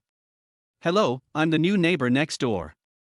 Hearing a familiar female voice coming from the door, I opened the door in confusion, and standing outside was Xiao, who looked energetic. "Why are you here?" Xiao obviously didn't expect that her new neighbor would be me. I put the trekking pole in my hand aside without leaving any trace, and invited her into the house with a smile. Xiao was holding a plate of small cakes in his hands. It seemed that he had prepared some to establish friendly neighborly relations after moving to a new home. I was thinking about bribing the neighbors. After all, there are only two of us on this floor, and it's inevitable that we'll bother the neighbors. Xiao was not polite and walked towards the kitchen with the small cake in his hand, talking as he walked. "But I feel relieved to see it's you. You were famous for your warm-heartedness in school. Where's the knife and fork?" I followed Xiao into the kitchen and took out the knife and fork for her. Xiao was talking but his hands were moving in an orderly manner. He cut the cakes and arranged them on the plate while pushing me to sit on a high chair beside the island. "Try my cooking." I followed her lead and tasted a piece of the cake. It was sweet but not greasy. I didn't expect that Miss Xie, who looked like she had never done any housework, had such great baking skills. "Mr. Wen, do you know that there is an old saying in China, 'You are the one who eats the food you eat, and you are grateful to him'?" Seeing me savoring the cake bite by bite carefully, Xiao smiled slyly, looking like a real little fox. "Oh? So? Har har har, Mr. Wen, you don't have to be so alert. It's just that my computer has a small problem, so I'm going to bother the computer department's top student by the way. It was the first time I saw Xiao act like a little girl. After all, we didn't meet much before. Every time we met, she always had a cold and noble face. In private, she turned out to be such a lively and interesting person. Ms. Xie, I need to remind you that I study computer science, not repair computers. I couldn't help but want to tease her, and said seriously. When Xiao heard this, a hint of unnaturalness flashed across his face. I quickly continued, but I am quite versatile and I can also repair computers. Xiao was amused by me and burst out laughing. There was nothing serious wrong with Xiao's computer, it was just that the normal system crashed. I reinstalled the latest version of the system for her and also installed the software she used daily. After all the operations, the sky near the window was actually dyed with sunset glow. When I turned around, I saw Xiao working by the door. The slightly dim light outlined her exquisite curves. I swallowed silently. Chapter 20. Don't regret when Xiao. The computer has been repaired, you can try to operate it. I looked away and said calmly. Xiao stood beside me, slightly bent over and controlled the mouse to click on the desktop. His soft hair brushed against my arm, giving me a numb feeling. It's really all done, you're awesome. Xiao patted my shoulder in surprise and moved closer to me. I quickly stood up and made way for him, try to use the commonly used software again. I'm going to go back first. Don't move. Your wound is bleeding again. I can see you haven't changed the medicine at all. Xiao acted quickly and changed the medicine for me quickly. However, she did not let me leave and directly pulled me to the dining table. Only then did I realize that while I was installing the system for her, she had already prepared 5 dishes and a soup. I have been living in a daze every day during this period, but today, I was tempted by the delicious food on the table and ate 3 bowls of rice for the first time ever. When I was about to continue serving rice, Xiao pressed my hand. You haven't been eating well recently, don't eat too much at once, your stomach can't bear it. I nodded shyly, with some moisture in my eyes. It had been a long time since anyone cared whether I was in pain or uncomfortable. It was dark after dinner. I stood at the door of Xiao's house and said goodbye to her. Thinking of the people Jin An had brought to my house to cause trouble a few days ago, I specifically told her not to open the door to strangers easily and to call me as soon as anything happened. As luck would have it, the elevator stopped at our floor with a ding. Lynching walked out of the elevator angrily. As soon as she saw Xiao, the anger on her face increased. Great, so you guys have been living together for a long time. Lynching, open your eyes and look, this is Ling Chao's house. Seeing Lynching's calculating eyes, I became more and more tired. I didn't expect that at this time, she would still have the nerve to turn the tables and make it seem like I was the one who wronged her first. So what if it's her house? Who knows what shameful things you two did in there? Lynching, I'm different from you. I have moral principles. I will never do anything to let my partner down during my marriage. Perhaps because she had never seen me speak so harshly to her before, Lynching was distracted for a moment. After all, in the 7 years I've been with her, I've almost always obeyed her and never spoken loudly to her. I think it's because I've been too gentle to her over the years that she forgot that I'm a proud and cold person at heart. Only when facing her, I remove all the sharp thorns on my body and accompany her wholeheartedly. No wonder you're so anxious to divorce me. It seems like I'm getting in the way of your good fortune. I didn't expect that Lynching was still confusing right and wrong at this time, so I stood directly in front of Xiao and blocked the finger that Lynching was pointing at her. Perhaps my defense hurt Lynching, and she immediately said, let's divorce. I can live well no matter who I divorce. No need to wait until Grandpa's birthday party, I'll divorce tomorrow. After saying that, he turned around and left without waiting for me to speak. I'm sorry, Sorry. Not long after Lynching left, Lynching and I spoke at the same time. Unexpectedly, the first sentences we said were both apologies. We smiled at each other, and the unpleasant atmosphere disappeared instantly. After a moment, Xiao said hesitantly, what are your plans after the divorce? Actually, I have a friend who happens to run a game company. If you are interested. Chapter 21. Clothes make the man, saddles make the horse. I know Xiao is worried about my livelihood. After all, my external image over the years has always been that of a good wife to Lynching. But I still waved my hand to reject her kindness. Now that I am free from all constraints, of course I want to develop my career well. Xiao was stunned for a moment and stopped trying to persuade him. The next day, I got up early, tidied myself up briefly and went out. The Chinchilla studio that I opened has been operating normally, but before I had always been communicating with my assistant online. Today I am finally going to go online in person. Special Assistant Zhang had been waiting in the office since early morning, and when he saw me he was quite excited, as if he had met a netizen in person. In the next few days, I almost stayed in the studio and went through several key projects that were being run from beginning to end. Of course, my subordinates were secretly watching me. After all, I was busy with my family in the past few years and they had never seen me in person, so they all thought I was a bald, ugly old man. I was having a meeting with key members of the studio that day when the phone suddenly started buzzing. I glanced and saw that it was Lynching calling. I thought she was finally ready and wanted me to go to the Civil Affairs Bureau. When Xiao, do you know you are wrong? If you apologize to me now, I can pretend that nothing happened. I rubbed my forehead helplessly. How could Lynching still be so conceited at this time? Lynching, if you have time someday, let's meet at the entrance of the Civil Affairs Bureau. Do you think I don't want to divorce? I'll leave as soon as Grandpa's birthday party is over. I couldn't help but sneer as I listened to Lynching's hypocritical words. It seemed that she was still very afraid of old Master Lin. If you want me to attend Grandpa Lin's birthday banquet, I have one condition. You have to come and pick me up in person to attend the banquet. In the past, I volunteered to serve her, but she didn't want it. Now I'm not so easy to control. You wait. On the day of the birthday party, I was waiting at home early, but Lynching's phone was always on the line.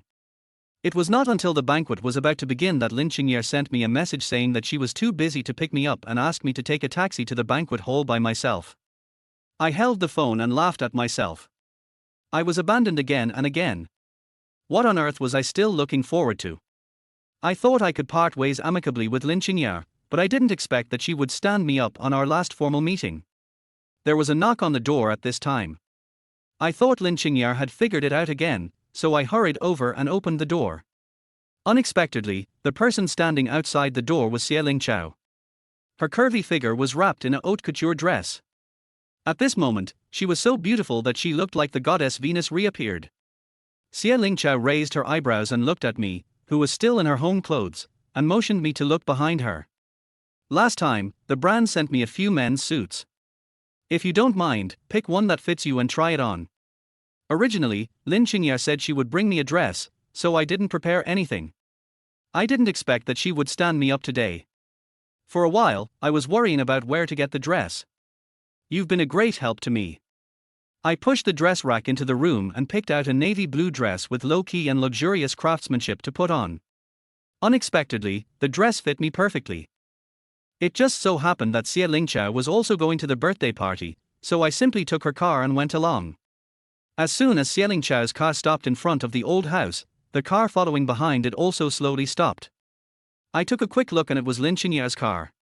The woman who just said she was busy got out of the car with Jin An, chatting and laughing. Chapter 22. If I don't live well, no one else will live well.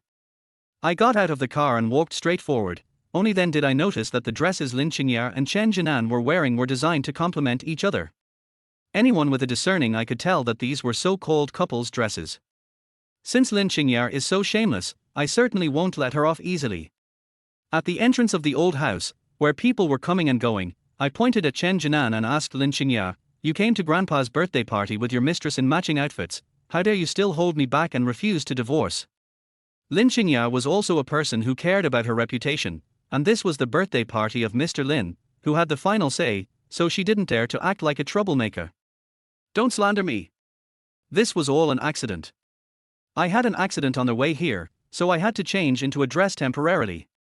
There is nothing wrong between Jin An and me. Miss Lin's so-called innocence means leaving her husband alone and appearing with other wild men. My voice was quite loud. Those attending the banquet were all important local figures, and Lynching had been keeping Jin An by her side for a long time, so everyone started pointing at Jin An and whispering to each other. I sneered in my heart. If I don't live well, no one will live well. Then how do you explain getting out of her car? Xiao parked the car and walked over. When Lynching saw her, she immediately reversed public opinion. Jingya, not only did you bring a wild man to attend Grandpa's birthday party, you even slandered Ling Xiao and me. If she hadn't seen me walking along their way and came over to give me a ride, I don't know when I would have been able to make it to Grandpa's birthday party. It's just green tea. After watching Jin An play so many roles, I have to learn something from her. The whispering among the crowd intensified, and Lynching Ya's expression became even worse. In the end, she had no choice but to point at Xialing Chao's dress and talk about it. You two were wearing couple's clothes, and you're blaming each other in front of everyone. I looked at Xialing Chao, who was wearing a pure white dress. If I had to say that my dress was related to hers, it would probably be the waves embroidered with blue silk thread on the hem of her fishtail skirt.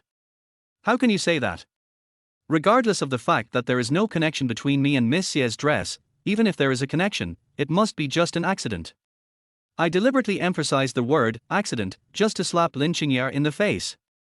Hurry up and change it for me.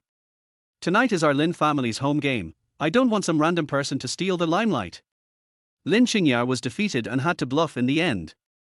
I didn't want to spoil her, so I pretended I didn't hear what she said. Just as I was about to go in, I heard a familiar sound of a cane. Why are you standing at the door and not going in? Old Master Lin's powerful voice came from inside the door. Lin Qingya's attitude immediately changed. She took my arm and greeted me in a soft voice. Grandpa, Xiao and I are here to celebrate your birthday. Chapter 23. There must be a misunderstanding. The news that Lin Qingya and I were getting a divorce had not spread out yet, and Mr. Lin had always been worried that Lin Qingya and I wouldn't get along well. This time, when he saw us together, he was obviously happy. Xiao, what have you been busy with lately? I, an old man, have been having trouble finding a match for you lately. A group of people surrounded the old man and walked towards the old house. He called my name and asked me to stay with him and talk. I know that this is the old man's way of supporting me. During the years I have been married to Lin Qingya, her parents have never been optimistic about me. If it weren't for old man Lin, they might have asked Lin Qingya to divorce me long ago. A group of people entered the house. Mr. Lin sat down in the main seat, and Xialing Chao's birthday gift had been delivered to the door. Grandpa Lin, my birthday gift has arrived, so I'll take it first without hesitation. The person who escorted the dragon fish walked in slowly, accompanied by the butler and bodyguards. Everyone's eyes were attracted by the bright red light in his hand. The blood red arowana is the most valuable species of arowana and has always been priceless. Moreover, arowana of such good quality is hard to come by. The girl from the Xie family is very thoughtful. The old man sitting on the main seat was very satisfied with Xialing Chao's birthday gift and praised it repeatedly. Seeing that Xialing Chao had taken the lead, Lin Qingya and Jin An were not to be outdone and followed suit by presenting the birthday gifts they had prepared. The diamond-studded cigar box was dazzling, and when the lid was opened, the neatly arranged royal cigars were inlaid with diamonds and precious metals. This gift came from Lin Qingya. The entire bottle is plated with 24K gold and platinum, and half of the bottle is inlaid with more than 6,000 diamonds. This is Henry IV Grand Champagne Cognac, known as the most expensive luxury wine in the world. This gift comes from Jin An. There were so many guests that Mr. Lin's face changed slightly, but he did not lose his temper on the spot. He just nodded slightly to signal the butler to accept the birthday gifts from the two. I couldn't help but sneer in my heart. In the past, I prepared the birthday gifts for Mr. Lin myself, so naturally I could please him. Now that I am gone, Lin Qingya and Jin An, these two good-for-nothings, are really brainless. They don't even know that Grandpa Lin's health is getting worse and that he had to quit smoking and drinking under the doctor's compulsory control at the beginning of the year. Watching the housekeeper put away the birthday gifts, Jin An was still a little complacent, and then turned around and started to attack me. The gifts we gave are all very valuable. I wonder what gift Mr. Wen, a house husband, prepared for Grandpa Lin. I glanced at him with amusement and really didn't want to take him seriously. Since it's for Grandpa's birthday, of course I prepared his favorite things. The wooden box is simple and elegant. One side of the box is hollowed out with a birthday picture, and one corner is engraved with Mr. Lin's small words. I spent a lot of effort to carve this gift box by hand, and even flew to Nanchang several times to learn carving skills from famous teachers. When the gift box was opened, the unique copy of the ancient chess manual that was supposed to be presented to everyone had turned into a small black wooden coffin with Grandpa Lin's name engraved on it. There was an uproar in the room, and the old man was also furious. He raised his cane and overturned the wooden box in my hand. "When Xiao, what are you thinking? You actually gave such an unlucky thing at Grandpa's birthday party." Jin An was very disdainful of my disrespectful behavior towards elders. "Jin An, stop slandering me. A Xiao is not that kind of person at all. There must be a misunderstanding here." Xiao stepped forward and stood in front of me, his words full of protection. I glanced at the smug Jin An and started to think about something. Chapter 24. Our family has treated you wrongly. I was busy talking to the old man just now, and the birthday gift was given to the servant for safekeeping. I think it was replaced by Jin An at that time. "Grandpa, you know me well. I would never wish you bad things. To tell you the truth, the birthday gift I prepared for you early in the morning was a rare copy of an ancient chess manual. I personally checked before leaving this morning. The wooden box I had was indeed filled with chess manuals. But when I arrived at the old house, the box suddenly turned into something that cursed Grandpa. It seems that we should thoroughly investigate the people inside our Lin family's old house. Please ask Grandpa to ask the housekeeper to bring the laptop from the study on the second floor." After listening to my advice, the old man's anger subsided a little. In fact, if you think about it carefully, you will know that I was framed. How could I be stupid enough to do such a thing in public? The old man waved his hand to signal the housekeeper to get the computer. I looked at Jin An, who was confident in what he had done, and took the opportunity to say to everyone in a loud voice, "In order to prove my innocence, I would like to ask all the elders present to bear witness for me. If the instigator behind this is found, he must not be let off easily." Jin An didn't know that because of the security issues of the old house, I designed a strict security system specifically for the old house.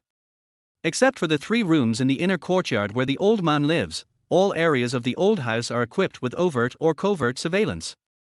After getting the notebook, I pulled up the surveillance footage in the old house in front of everyone. After switching between multiple perspectives, Jin An's sneaky figure was finally seen in an inconspicuous corner. To my surprise, Lynching followed Jin An, and the two of them discussed and replaced the chess record I had prepared. "Lynching, not only is there something unclear between you and Jin An, but you even framed Xiao at Grandpa Lin's birthday party." The evidence was clear, and Xiao immediately stood up to denounce Lynching and Jin An on my behalf. Not feeling that it was not enough, she went straight to the old man and exposed him. "Grandpa Lynching has been hooking up with Jin An for a long time. I have seen them being intimate in public several times. You too." The old man's eyes were wide open and he was about to teach Lynching a lesson, but he couldn't catch his breath and fainted on the ground with his crutches. Lynching's face had been turning red and white for a long time. She was about to open her mouth to explain, but unexpectedly the old man fainted from anger. I quickly stepped forward to support the old man. I didn't have time to pay attention to Lynching.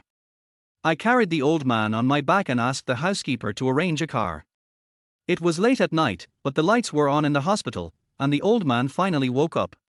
Fortunately, the old man has paid attention to taking care of his health in recent years.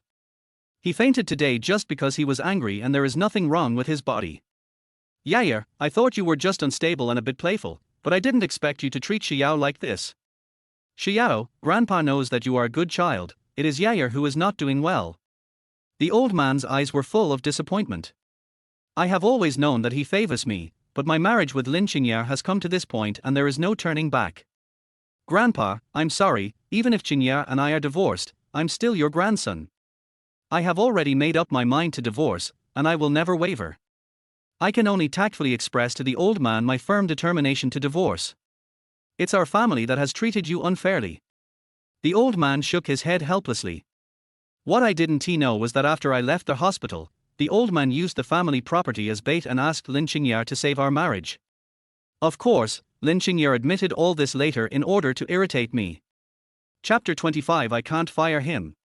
As soon as I got home, Xiao hurriedly followed me. "How is Grandpa Lin?" "It's okay. The doctor said I can go home after a few days of rest in the hospital." "I'm sorry. Today I was only focused on exposing Lynching's hypocritical mask. It was not my intention to make Grandpa Lin angry. I didn't expect. Xiao was so anxious that he was incoherent and his eyes were red. Unable to bear watching her blame herself like this, I patted her shoulder and comforted her. Grandpa will know these things sooner or later. Today, I should thank you for protecting me in front of so many people. I didn't do anything, and I believe you are not that kind of person. Xiao's unconditional trust in me makes my heart warm. Ever since I married Lynching, everyone around me has been flattering me as a househusband and looking down on me. Whenever something goes wrong, they always blame me first. It has been a long time since someone has stood by me so unconditionally. Thank you. This thank you is not mixed with any emotions, it is a sincere expression of gratitude from the heart. After seeing off Xiao, who had calmed down, I quickly washed up and went to the study. He re-entered the security system of the Lin family's old house and copied the video of Lynching and Jin An's actions today for archiving. In addition, I took the opportunity to check the surveillance playback of the house where I used to live with Lynching. I didn't expect to find so many surprises at first glance. Lynching didn't know that I had installed a lot of hidden cameras for the safety of her and the child. She and Jin An were openly performing an 18+ act in that house. The phone kept buzzing at this time. It was Lynching calling again. Frowning, she answered the phone. Lynching on the other end of the line was still arrogant. When Xiao, let's talk. Looking at what was still happening on the video screen, I said in a cold voice, there is nothing to discuss between you and me except divorce. When Xiao, you've grown wings. How dare you talk to me like that? My tenderness only belongs to the one I love, and you don't deserve it. When Xiao, don't regret it. I'm telling you, I've changed my mind. I will never divorce you. I don't know what Lynching is up to, but I'm not someone who is easy to get along with. Okay, if you don't want a divorce, you can fire Jin An and cut off all ties with him. Don't contact him again. Just because of Jin An's green tea spirit, he will definitely not agree to separate from Lynching. What's more, Lynching is now bewitched by him, so how could she give in easily? Don't talk nonsense. There is nothing between Jin An and me. He is just a qualified secretary. I can't fire him. I was almost laughing at Lynching's words. Even at this time, she was still pretending. I simply laid it on the table, a qualified secretary. A qualified secretary who climbs into the boss bed at his home. When Xiao, you are spying on me. Lynching was furious on the other end of the phone. I sneered and didn't want to waste any more words with her, so I just hung up the phone. This time, Lynching was surprisingly patient and kept calling me relentlessly. She kept fighting even after I died several times. Thinking of making an appointment to get a divorce certificate, I answered the phone again. Unexpectedly, a soft and cute girl's voice came from the phone. Dad, where are you? When I think of my daughter's big, twinkling eyes, my heart aches. I haven't seen her for a long time, and I don't know if she has grown taller or bigger. Chapter 26. It's all in vain. Baby, Dad lives outside now. He will come to see you when he is free. I softened my voice and said to Wen Lishuan. Dad, didn't you promise to take me to the playground with Mom last time? I waited for a long time at my grandma and grandpa's house, but you didn't come. The aggrieved voice of the little girl came out of the receiver, and my heart almost melted. Dad will definitely do what he promised you. Ask Mom when she has time, and we will go to the amusement park with you. After hearing what I said, Lishen turned around and asked Lynching beside her. Mom will be free tomorrow. Lynching response came from the other end of the phone. Facing the child, I couldn't be cold anymore, so I still used a soft voice to comfort the child. Then Dad will pick you up tomorrow morning, and our family will go to the amusement park happily. Great. Wen Lishuan's cheers rang in my ears, and I couldn't help but curl the corners of my mouth. The next day, I got up very early and was about to go out when there was a knock on the door. Xiaoling Xiaobeng was standing at the door with a plate of soup dumplings in his hands and a smile on his face. When she opened the door and saw me fully dressed, she asked in confusion, "Are you ready to go out so early?" Thinking of my daughter's chubby and cute appearance, I couldn't help but smile. My daughter wants to see me, so her mother and I will take her to the amusement park today. Is that so? Xiaoling Chao's mood dropped visibly. However, my attention was on the plate of soup dumplings in her hand and I didn't notice it at that time. Did you make your own soup dumplings? Yes, try it. Xiaoling Chao put the soup dumplings on the table in an orderly manner, turned around and left without staying for long. I was in a hurry to go out, so I finished the soup dumplings in a few bites, grabbed the car keys and left. When I arrived at Lin's parents' home, the two old people saw that the new car I was driving was very ordinary and they did not hide their contempt at all. In fact, I know it without them saying it. They must think that I am useless without their daughter, and even the car I drive is of low quality. Not wanting to involve my daughter in the dispute between adults, I pretended not to see it and just picked her up. "Excuse me, our lovely little Princess Lixuan, are we ready to set off?" My daughter giggled in my arms, so soft and cute. Lynching followed and was about to open the car door when her cell phone rang at an inopportune time. My eyebrows jumped. According to past practice, when Lynching wanted to be alone with me, if her cell phone rang, it was definitely something bad. Sure enough, after hearing what was said on the other end of the phone, Lynching's expression immediately became anxious. "Don't be afraid, I'll be there soon." As he said that, he was about to turn around and drive back to Lin's house. "Mom, where are you going?" Seeing Lynching was about to leave, Lixuan in her arms quickly reached out for Lynching to hold her. "Xian, be good and ask your dad to take you to the amusement park. Uncle An broke his leg and Mom has to go to the hospital to see him now." As expected, Jin An had done something weird again. I don't know how serious his so-called injured leg was. I'm afraid the wound would heal before he even got to the hospital. "Uncle An is injured. Mom, I want to go with you to see Uncle An." It seems that Jin An means a lot to Lixuan. Just hearing the news that Jin An was injured, the little guy's big eyes were already filled with tears. I suddenly felt deeply frustrated. Not only did my wife care about the mistress, but even my own daughter was disloyal to me. Over the years, I have been helpless about the control that Mr. and Mrs. Lin have over Lixuan, but when I think that this is all for her future, I just endure it. I didn't expect that in the end, it was all in vain. Chapter 27. It's a pity not to act. After watching Lynching and her daughter leave, I drove home alone, feeling disheartened. "Weren't you going to the amusement park? Why are you back?" Jin An broke his leg, and Lynching went to see him. I happened to meet Xiao, who had just finished shopping in the basement. She hurried over to my side, carrying a lot of bags. I took the shopping bags from her and walked towards the elevator. "So you're unhappy?" Xiao's question was a bit puzzling, but I was obviously not sad because of Lynching, so I quickly shook my head to deny it. My daughter was actually bribed by Jin An. She even refused to go to the amusement park and insisted on going with her mother to see Jin An. Don't be too sad. The child is still young and doesn't know how to distinguish right from wrong. She will be friends with whoever plays with her. This time it was Xiao's turn to pat my shoulder and comfort me. "You're in for a treat today. Look at what I bought today. I've got a whole table of delicious food for you to try." Xiao wanted to make me happy, and I didn't want to refuse her kindness, so she pushed me into her house. While chatting with Xiao and busying myself in the kitchen, I suddenly felt that life was peaceful and tranquil. Isn't this what I've always longed for? One house, two people, 3 meals, for seasons. It's just that Lynching was always busy with her career before, so I would always prepare meals and wait for her by the table. In the past 2 years, I often waited until the food was cold before she came home. I just thought she had too many social engagements, and I always felt sorry for her because she was so tired. She never expected that during those days when she was not home, she was with Jin An. Xiao is a very considerate woman. Knowing that I was in a bad mood today, she tried to comfort me with sweet words all day long.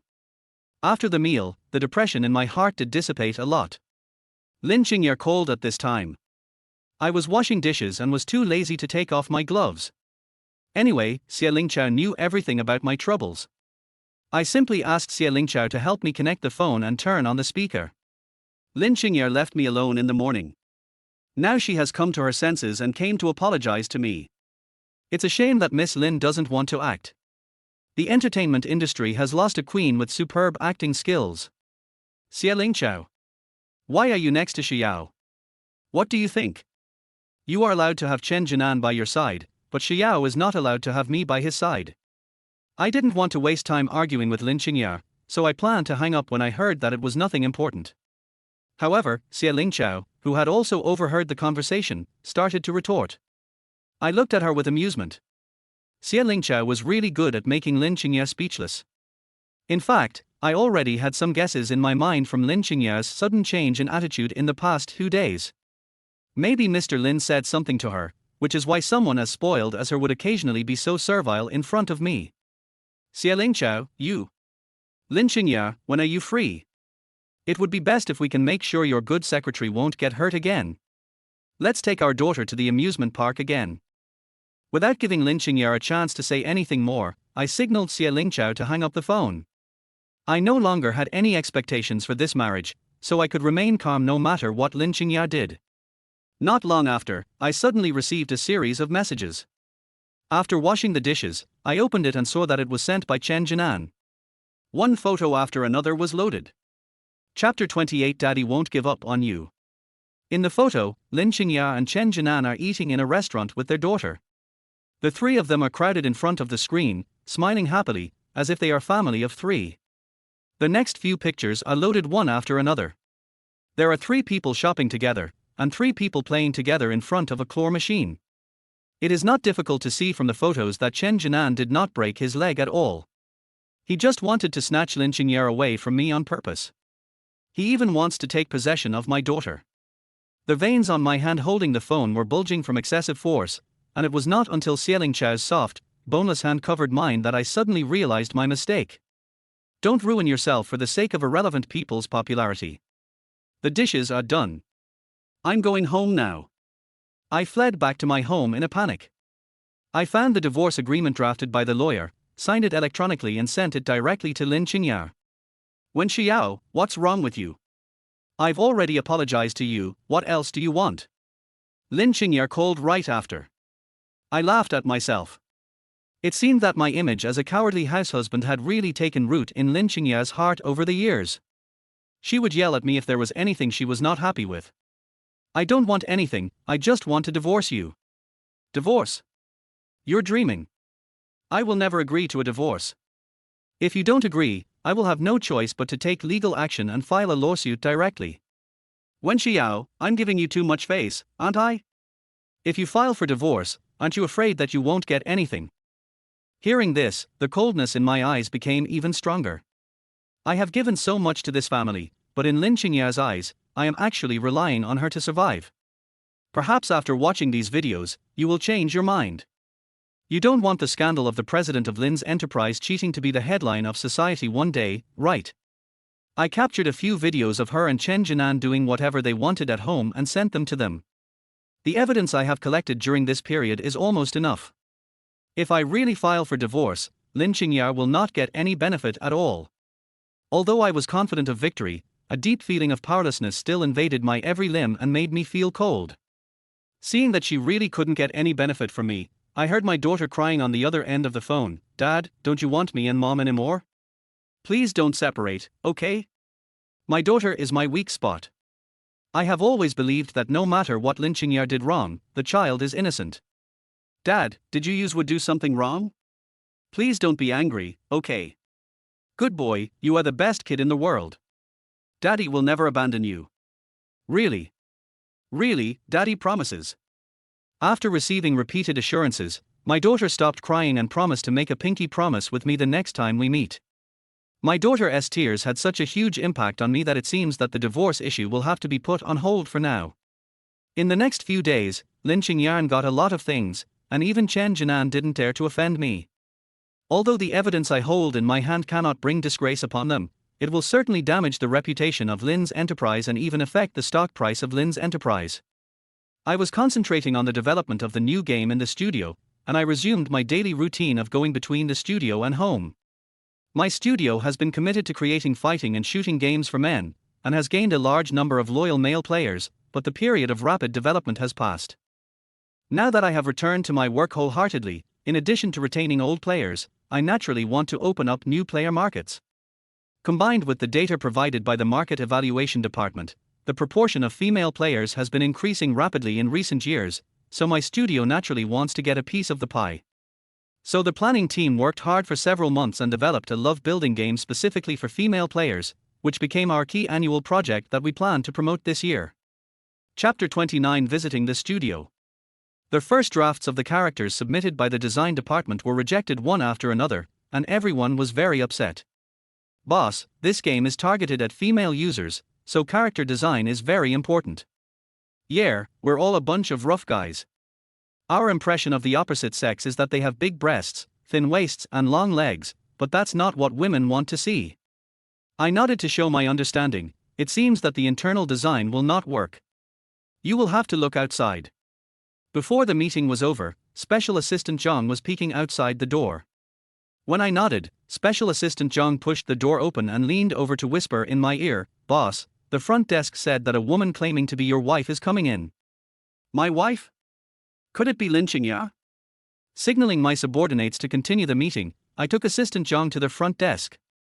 Lynching, yeah, dressed in a smart business suit, stood at the front desk. She was wearing all high-end brands and was quite out of place in my small studio. "Why are you here? I heard you opened a studio." "I came to take a look. Would you like to take me on a tour?" I don't know what Lynching is up to today, but my current business has nothing to do with Lin S, so I took her on a tour as she wished. Before, because I didn't run the studio myself, and I didn't think it was necessary to trap everyone in the office, I didn't arrange too many workstations in the studio. It seems that now, not only are there only a few people in the entire studio, but everyone looks dead silent, as if the studio will go bankrupt tomorrow. After entering my private office, Lynching couldn't help but sneered, "I thought you were so capable, but this is just a shabby studio. A department of Lin's is more spectacular than this." I nodded obediently. My small temple is indeed not as good as the big Budo of Lin's. Anyway, Lynching family has always thought that I have no ability, so why should I fight for unnecessary loyalty in front of her? Let her say whatever she wants. "I heard that your studio is planning to make a game for females and are looking for an artist." Lynching changed the subject. It seemed that this was the real reason why she came to see me today. Seeing me nod, she flashed a smug look in her eyes. "As long as you promise not to divorce, I can help you draw these characters." Although the thought did flash through my mind during the meeting, after living together for so many years, I am very clear that Lynching style is suitable for our group of characters. But it was impossible for me to risk my marriage. No need for that. Your current level is totally inadequate to our requirements for the role. Don't be shameless. I'm willing to condescend to create characters for you because of our relationship as husband and wife. With the level of your small workshop, can you hire a more famous artist than me? That's all for you to worry about. Not wanting to waste any more time talking to Lynching, I simply asked her to leave the company. Jin An, who was waiting outside, so that Lynching didn't get any benefits from me, so he came up to me and said contemptuously, "I thought it was a big project. Is a crappy game worth spending so much time on?" "Mr. Wen, let me kindly remind you that the gaming industry is not that easy to enter." "Then please wait and see." After saying this, I turned around and went back to the company. In the past few years, I have done a good job on the surface. They still don't know how much influence my shabby studio has in the industry. In the following period of time, the studio was committed to inviting various painters to submit trial drafts. But to my surprise, all these invitations fell on deaf ears, and even the few that I had finally negotiated were declined with excuses after I rented the house. Chapter 30 Art Exhibition. A few days later, Lynching suddenly sent a series of messages. I looked at them one by one, and they were the character design sketches she drew. I have to say that Lynching attainments in painting are indeed very high. These pictures are obviously very close to our game protagonist. While looking at the sketch, I was walking towards home, when suddenly I was blocked by a resistance. When I looked down, I saw Xiao standing in front of me, smiling happily at me. "You are such a busy man, I finally caught you today." "Sorry, the studio is planning a key project recently, so I'm a bit busy." "I know you're a busy man.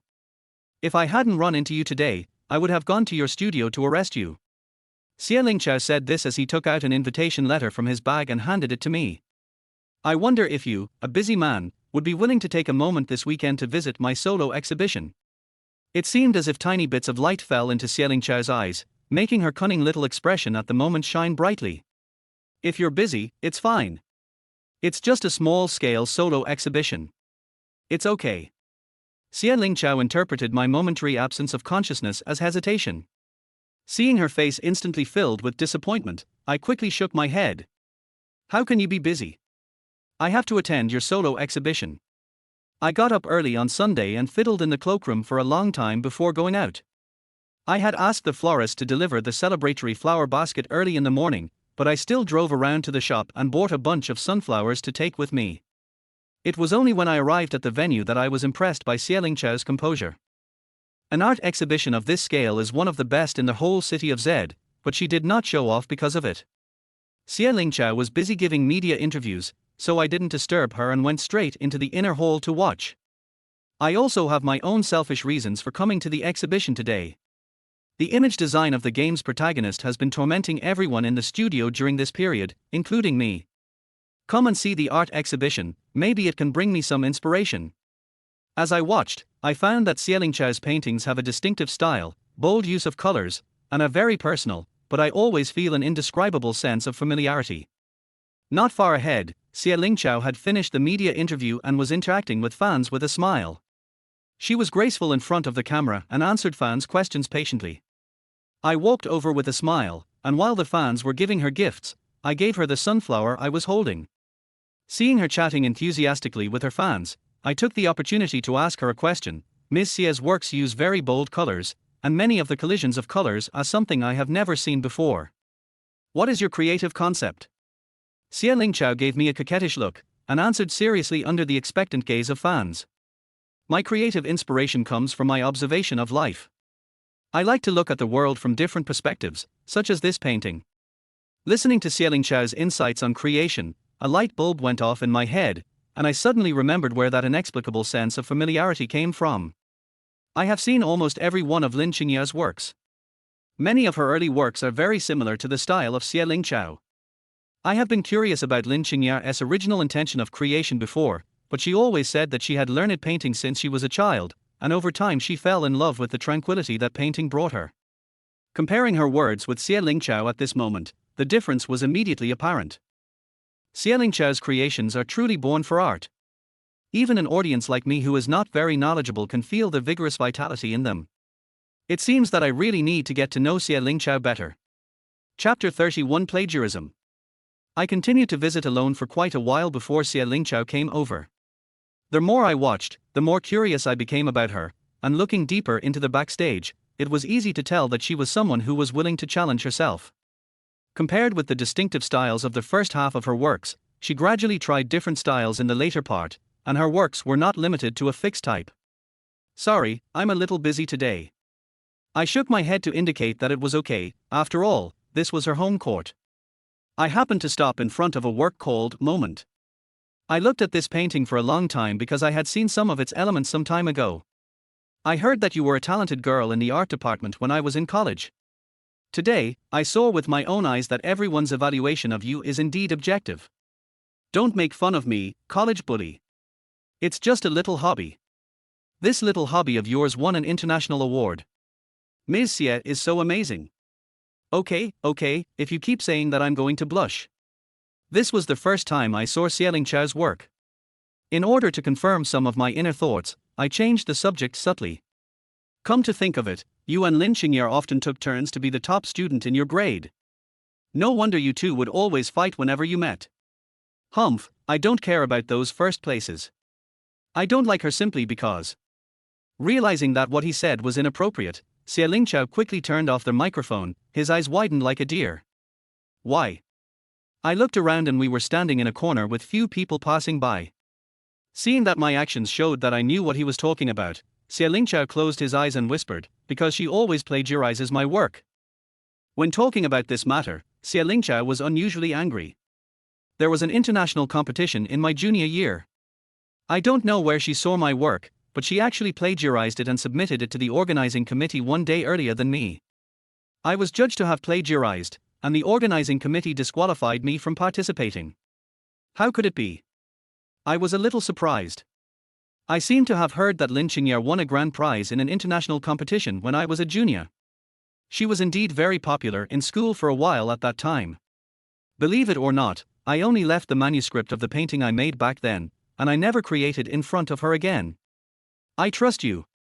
At this time, Xiao's friend suddenly came to me, and I asked her to go ahead, as I had other things to deal with. After leaving the art gallery, I drove directly back to their house where I used to live with Lynching. There is a studio in the house that was built specifically for Lynching, where she would occasionally stay to create when she was not busy. That is the only place in the house where I didn't install surveillance cameras, because I don't want Lynching to have no space of her own, and I respect her pursuit of art. When I opened the door, a slight musty smell wafted from the studio. I wondered if it was because the owner hadn't used it for a long time. I watched Lynching's works one by one. After seeing Xiao's exhibition today, it is actually very easy to see that Lynching's works have heavy traces of imitation. And I also saw the shadow of Xiao's works in several paintings she created for my game characters. No wonder Lynching always used the excuse that she could only get inspiration when she was creating alone. It seems that she was plagiarizing Xiao's works in the process of creation. I closed the studio door weakly, unable to control myself any longer, and drove straight to the Lin residence to ask Lynching face to face. Lynching, please explain to me clearly, did you draw all these yourself? Chapter 32. What kind of person am I?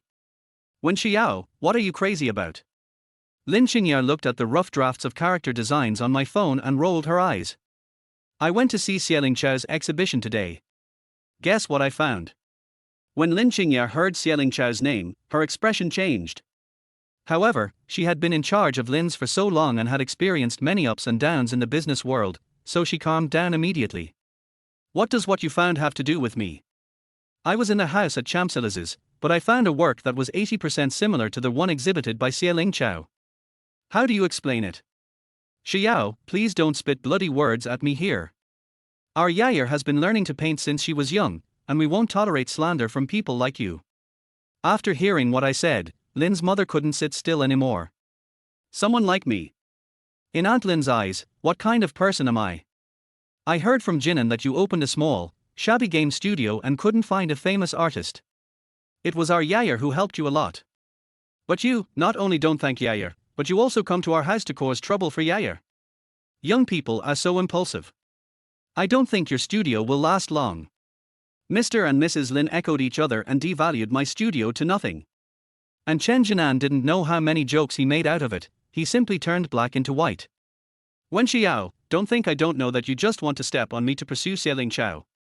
I'm telling you, I will never let you get what you want. At this moment, I was really stunned for a moment. I didn't expect Lynching to be so shameless. It was clearly me who cheated first, but now she is turning the tables and throwing dirty water on me and Xiao. Dad, didn't you say you wouldn't leave me? Are you with another aunt now? Le Xian ran out at some point and heard all of Lynching's dirty words. The little girl's face was now covered with tears. Xian, Daddy won't abandon you. Daddy doesn't have. I reached out to pick up my daughter, but Lin's mother took the child away first. Xian, your father has been bewitched by a vixen outside. He will never want you and Mom again. Aunt Lin. Dad is a bad guy. I never want to see Dad again. The little girl cried out, wow, and I wanted to comfort her, but Lin's mother directly carried her into the inner courtyard. You heard it, your daughter doesn't want you as a father. Lynching pushed me out and slammed the door mercilessly. I stood there dejectedly for a long time. When I found out that Lynching had cheated on me and when Lynching filed for divorce, I didn't think anything of it.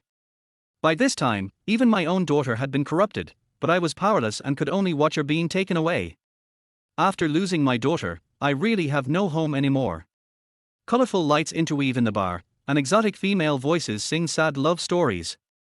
I drank one glass of wine after another, the hot alcohol burning my stomach, as if this could make me temporarily ignore the empty heart.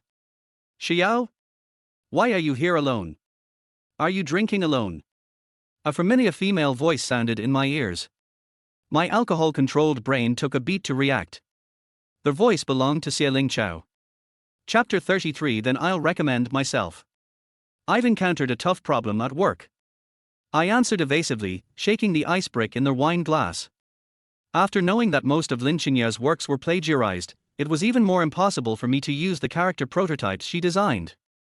Whether from the perspective of protecting my reputation or from the perspective of the irreparable marriage between Lynching and I, it is impossible for her and I to cooperate.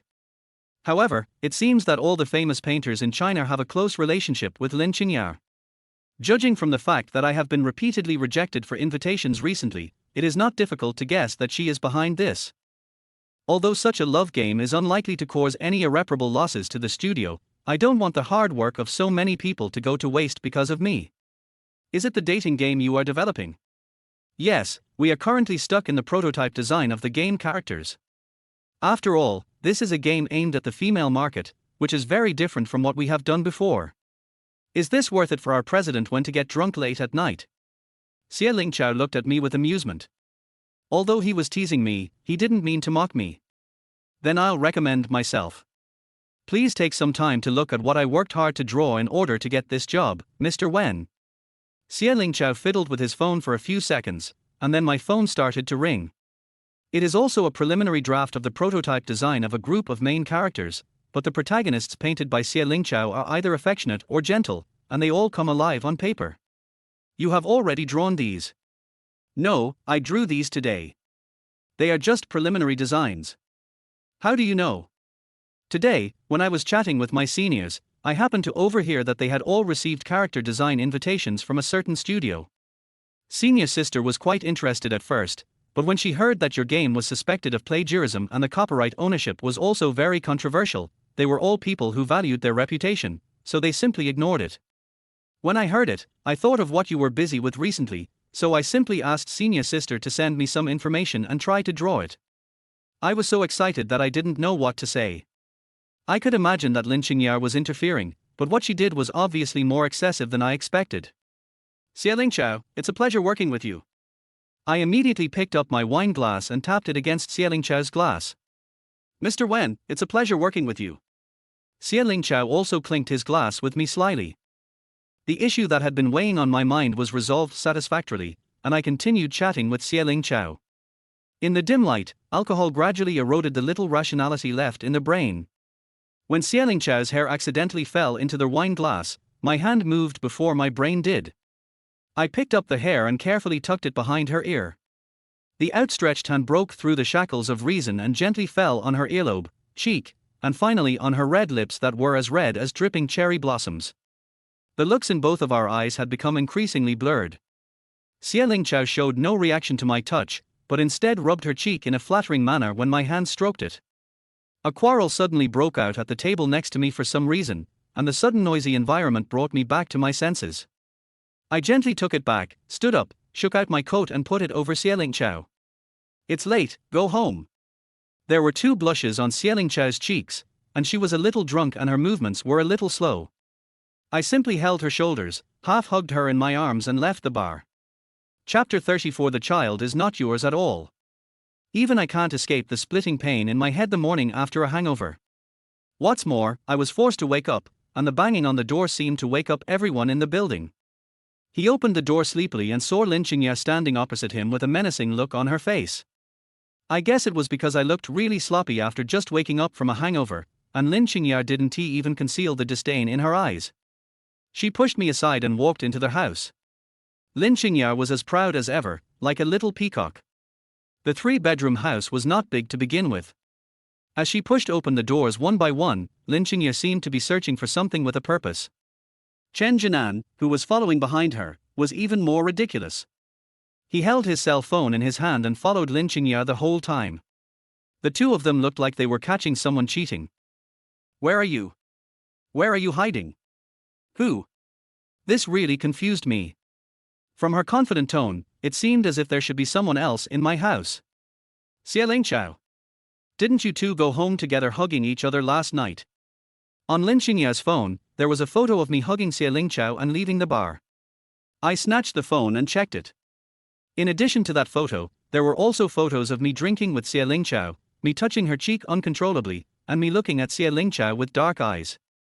The person who sent these photos was none other than Jin An. When it comes to disgusting people, Jin An is truly unrivaled. Now that I'm hungover, I almost want to vomit all over him. Even if there is another woman in my bed, what does it have to do with you? When Xiao? Don't forget, we haven't divorced yet. Aren't you leaving soon? Are you so anxious for me to make room for Xiao? I'm telling you, forget it. I shrugged indifferently. She was the one who wanted a divorce, and she was also the one who refused to divorce. It was obvious that she and Jin An had a sweet relationship and it was a good time for them to start over. Could it be that they actually just enjoy the pleasure of this affair? Perhaps seeing that my attitude had softened, Lynching immediately said, "I'll give you one last chance. If you cut off all contact with Xiao, I'll reluctantly forgive you. I'll also continue to help you design the protagonist image for your game. Then there's really no need for you to put yourself in a difficult position. I have my own way of dealing with my own problems." How confident is Lynching to think that I can accept her creation without any concern after I found out that she plagiarized? From a business perspective, there's no way I could take the risk of losing money by hiring her. What's more, after seeing Xiao's design last night, I no longer like Lynching work at all. Goodbye. Please make an appointment in advance when you visit me next time. I can't guarantee that I will be the only one in my bed every day. Isn't it just disgusting? Jin An has been playing this role for so long that you've gotten used to it. I kicked them both out directly because I didn't want my good mood for the whole day to be ruined.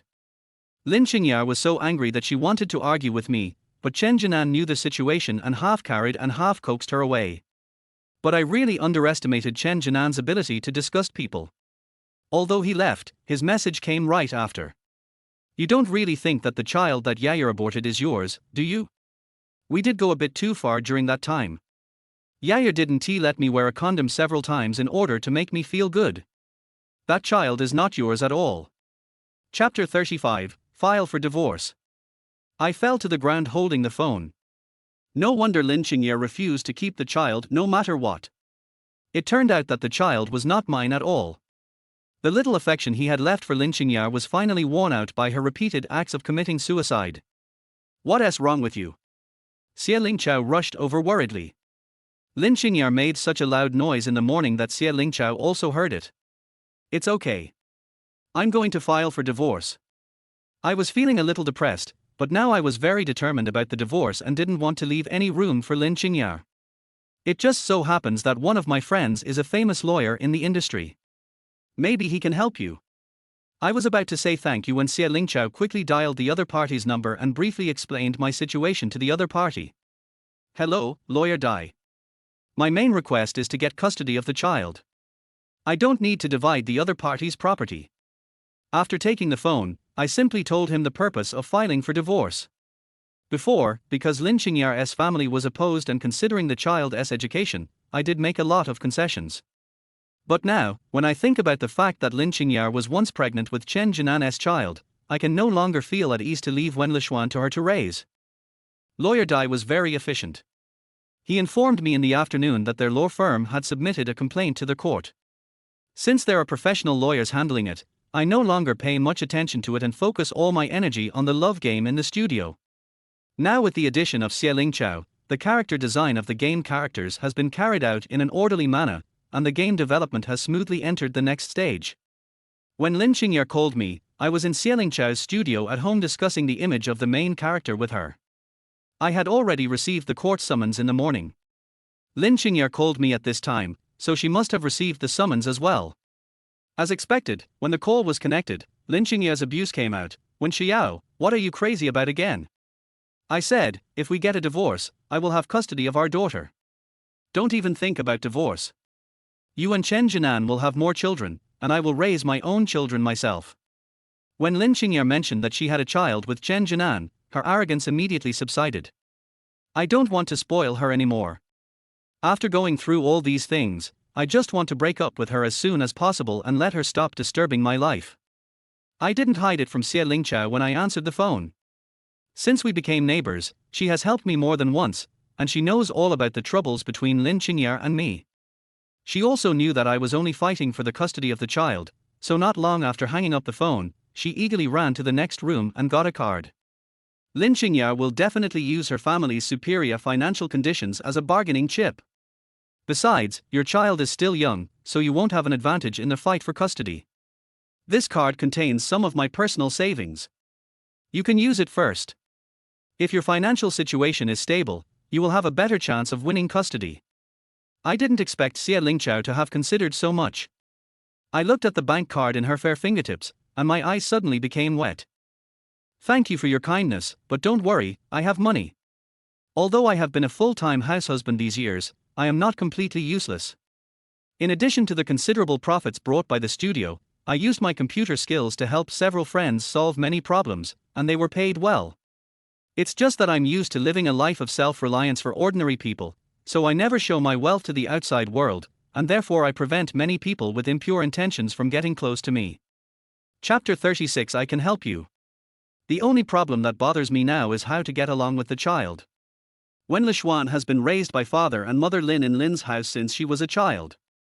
I have seen so little time with her that I don't even know her preferences. After subconsciously speaking about my troubles, I was surprised to realize that Xiao seemed to have some kind of magical power. As long as I stay by her side, I can't help but reveal my true inner thoughts when chatting with her. I know that such a man is cowardly and useless, but Xiao will never look down on me. Her advice to me always hits the point and has an enlightening effect on me. It's okay. The feelings between people gradually deepen as they get along day after day. Besides, you are the closest blood relatives in the world. As long as you can respect and love her, she will understand one day. But I'm not very good at taking care of children, and even trying to make her happy often backfires. In fact, you don't need to be too cautious when interacting with children. Just think about how you wanted to be treated when you were a child, and treat children that way now. I don't know whether winning custody rights will be good or bad for Wen Lishuan. Okay, don't worry so much. If you can't handle it, I can help you. Xiao's taking on so much responsibility suddenly made me see the reality clearly. I don't know when it started, but I seem to have gotten used to having Xiao around me. I seem to have developed some dependence on her. However, when I thought of Lynching's arrogant look when she caught the adulterer, I immediately became deflated. Lynching has never been an easy person to deal with, and she and Xiao have never gotten along, so I can't involve Xiao at this time. The design department has sent back revision suggestions. The action images of the two protagonists still need to be revised. Come and see. I abruptly changed the subject and shifted the focus back to work. Xiao also followed my lead and started talking about his ideas for revision. She has high attainments in art creation. Although she cooperated with our game planner to create the image of the protagonist, she also provided a lot of fresh ideas. With her real female perspective, our game development has achieved twice the result with half the effort. Perhaps, are you interested in joining my studio? Can I? Xiao was obviously very interested in my proposal, so I continued. Since the studio has decided to share a share of the pie for female players, it will definitely not be limited to this one game. This is another thing I'm preparing for recently. I plan to inject more fresh blood into the studio and let women who understand the psychology of female players better join in. It's really my honor to work with you. During this period of time, Xiao praised me for my dedication to work more than once. It's settled then. I'll have assistant John prepare the contract right away. Not long after, the first draft of the cooperation agreement was drawn up, and I showed it to Xiao during the break when she was revising the draft. Your studio is Xia Studio. Yeah, what's the problem? I didn't expect it was you who opened the famous and renowned Xia Studio. You are a big name in the industry. Don't tease me. I just wanted to play some games that boys like to play on a whim. I didn't expect that I would become successful in it. Although the studio has indeed been very successful in recent years, I still feel a little embarrassed to be praised so highly by people I know. Chapter 37. The Bad Woman Who Doesn't Like to Steal Dad. After working non-stop for many days, the weekend finally arrives. Considering that I needed to build more relationships with the child before winning custody, I had to take the initiative to contact Lynching and ask her to take Wen Lishuan out to play. Perhaps the court summons was indeed intimidating, and this time Lynching did not act up and agreed immediately. Her only request was to personally send her daughter to my house. Early on Saturday morning, I prepared a nutritionally balanced breakfast for the children and waited for Lynching to bring Wen Lishuan over. It was Xiao who knocked on the door first. Several protagonists of the game have entered the modeling stage. Xiao has been almost exclusively in the studio these days. As her neighbor, I also see her most often in the studio. It's done. Come and see. Xiao excitedly held the tablet in front of me, and several lifelike characters appeared before my eyes. You are so fast. Even I couldn't help but be surprised. I didn't expect such a beautiful picture effect to be presented so quickly. Xiao and I put our heads together and began to carefully study the figures of the little people on the tablet. When Xiao, you asked your daughter to come here just to let her watch you being affectionate with another woman. Lynching's voice suddenly appeared. I looked up and saw that she was standing at the door with Wen Lishuan without me noticing. What nonsense are you talking about? We were just talking about work. I frowned to show my displeasure. Lynching is like this every time, throwing dirty water on me and Xiao as soon as she opens her mouth. If Xiao hadn't cared about these things, I would have lost such an excellent partner long ago. Tell me, what kind of work would you discuss on a Saturday morning, and why are you wearing such cool clothes? Lynching's eyes swept over Xiao like X-rays. I glanced down and noticed that Xiao was still wearing her silk suspender nightgown, with her slightly messy hair casually draped over her shoulders. It was obvious that she had just gotten up. She stood in front of Xiao unnoticeably, preventing Lynching from examining her. Don't worry about that. You have already sent your daughter here in person. Please go back. I will send her back on time in the evening. I reached out to hold my daughter's hand, but the little one slapped my hand away. I don't like bad women who steal other people's fathers. I don't want to hang out with bad women. My daughter's words made me feel very embarrassed. But this made me more determined to fight for custody.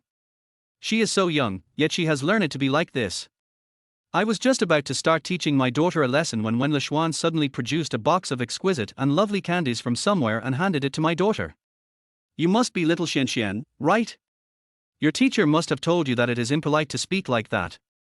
The little guy's attention was indeed attracted by the candy, and his bright eyes were full of love for the candy.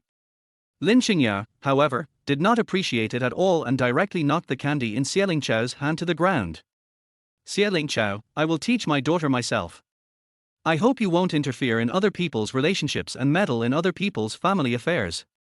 Lynching, if you really know how to educate your children, Xian, as a descendant of a famous family, shouldn't have said such rude words just now. When it comes to confronting Lynching, Xiao rarely fails. Besides, who was at fault first? Are you sure you want me to say it in front of the child? Seeing that Xiao was about to expose her past, Lynching could no longer sit still. Chapter 38 Wonderful Circle of Friends. Xian, come home with me. It seems we are not welcome here. Unable to convince Xiao, Lynching simply took her daughter away. I followed the mother and daughter out of the house, not wanting to miss the opportunity to spend time with my children. Lynching, you promised me that I will take care of the kids this weekend. Are you playing with the child? Or are you letting the child watch you and Xiao play? Whether you believe it or not, there is nothing between Xiao and me. We were just talking about work today. Lynching obviously only wanted to believe what she wanted to see, and no matter how I explained it, it was useless. Okay, anyway, it's either her or me. If you want to see the child, you must cut off contact with Xiao and withdraw the divorce lawsuit. Both of Lynching's requests make no sense, and there is no way I can agree to them. No, Ling Xiao and I still have work dealings, so a meeting is essential. As for the divorce lawsuit, as long as you agree to sign the divorce agreement, I can withdraw the lawsuit. Seeing my firm attitude, Lynching simply stopped pretending to be a good person and pointed at me and said, "You haven't worked for a long time, and the circles you interact with are not at the same level as mine. Do you really think the court will award the child to someone like you? Let's wait and see what the court will decide." Lynching was fearless due to the social status of Lin's enterprise, but she obviously forgot that the evidence in my hand was enough to ruin her reputation. Now it's just because she is Wen Lishuan's mother that I don't want the child to be implicated by adult matters. Lynching left with her daughter in a rage. I didn't want to argue in front of the children anymore, so I just let them go. In the next few days, Lynching simply put me on the blacklist and I couldn't contact her at all. Jin An's circle of friends, on the other hand, is quite lively, with at least 2 or 3 posts a day, and at most 7 or 8.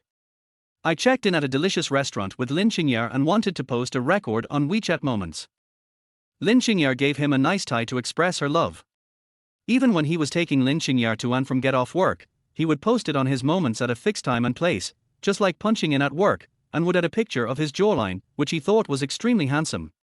I quietly record the screen and take screenshots every day, and feel that they are so fearless and rush to send me evidence. As the day of leaving the court is getting closer, I don't have much time to spend with my daughter, and I feel a little anxious. Seeing that I was distracted frequently, Xiao thought something had gone wrong in the studio and asked me about the situation worriedly. Last time Lynching brought my daughter home, I didn't have time to develop a relationship with her, and recently I haven't been able to contact her at all. So that's what you're worried about. Why do you have to wait for her to nod before you can see the child? You can just go to the kindergarten to pick up your daughter after school. I didn't expect Xiao's suggestion. I have always been a gentleman and thought that I should try my best to interact with my daughter with Lynching's permission. But Lynching's education is already so bad, why should I ask for her permission? That afternoon, I waited directly at the gate of Wen Lishuan's kindergarten. I simply acted first and asked for permission later, taking the child home and slowly nurturing their relationship. Dad. Why are you here? Of course I'm here to take you home. Where's Mom? She's still at work. I'll take you home first and then take you back to your mother later. No. Mom promised me this morning that she would come pick me up in person today. I didn't expect that my daughter would refuse to go home with me unless she saw Lynching.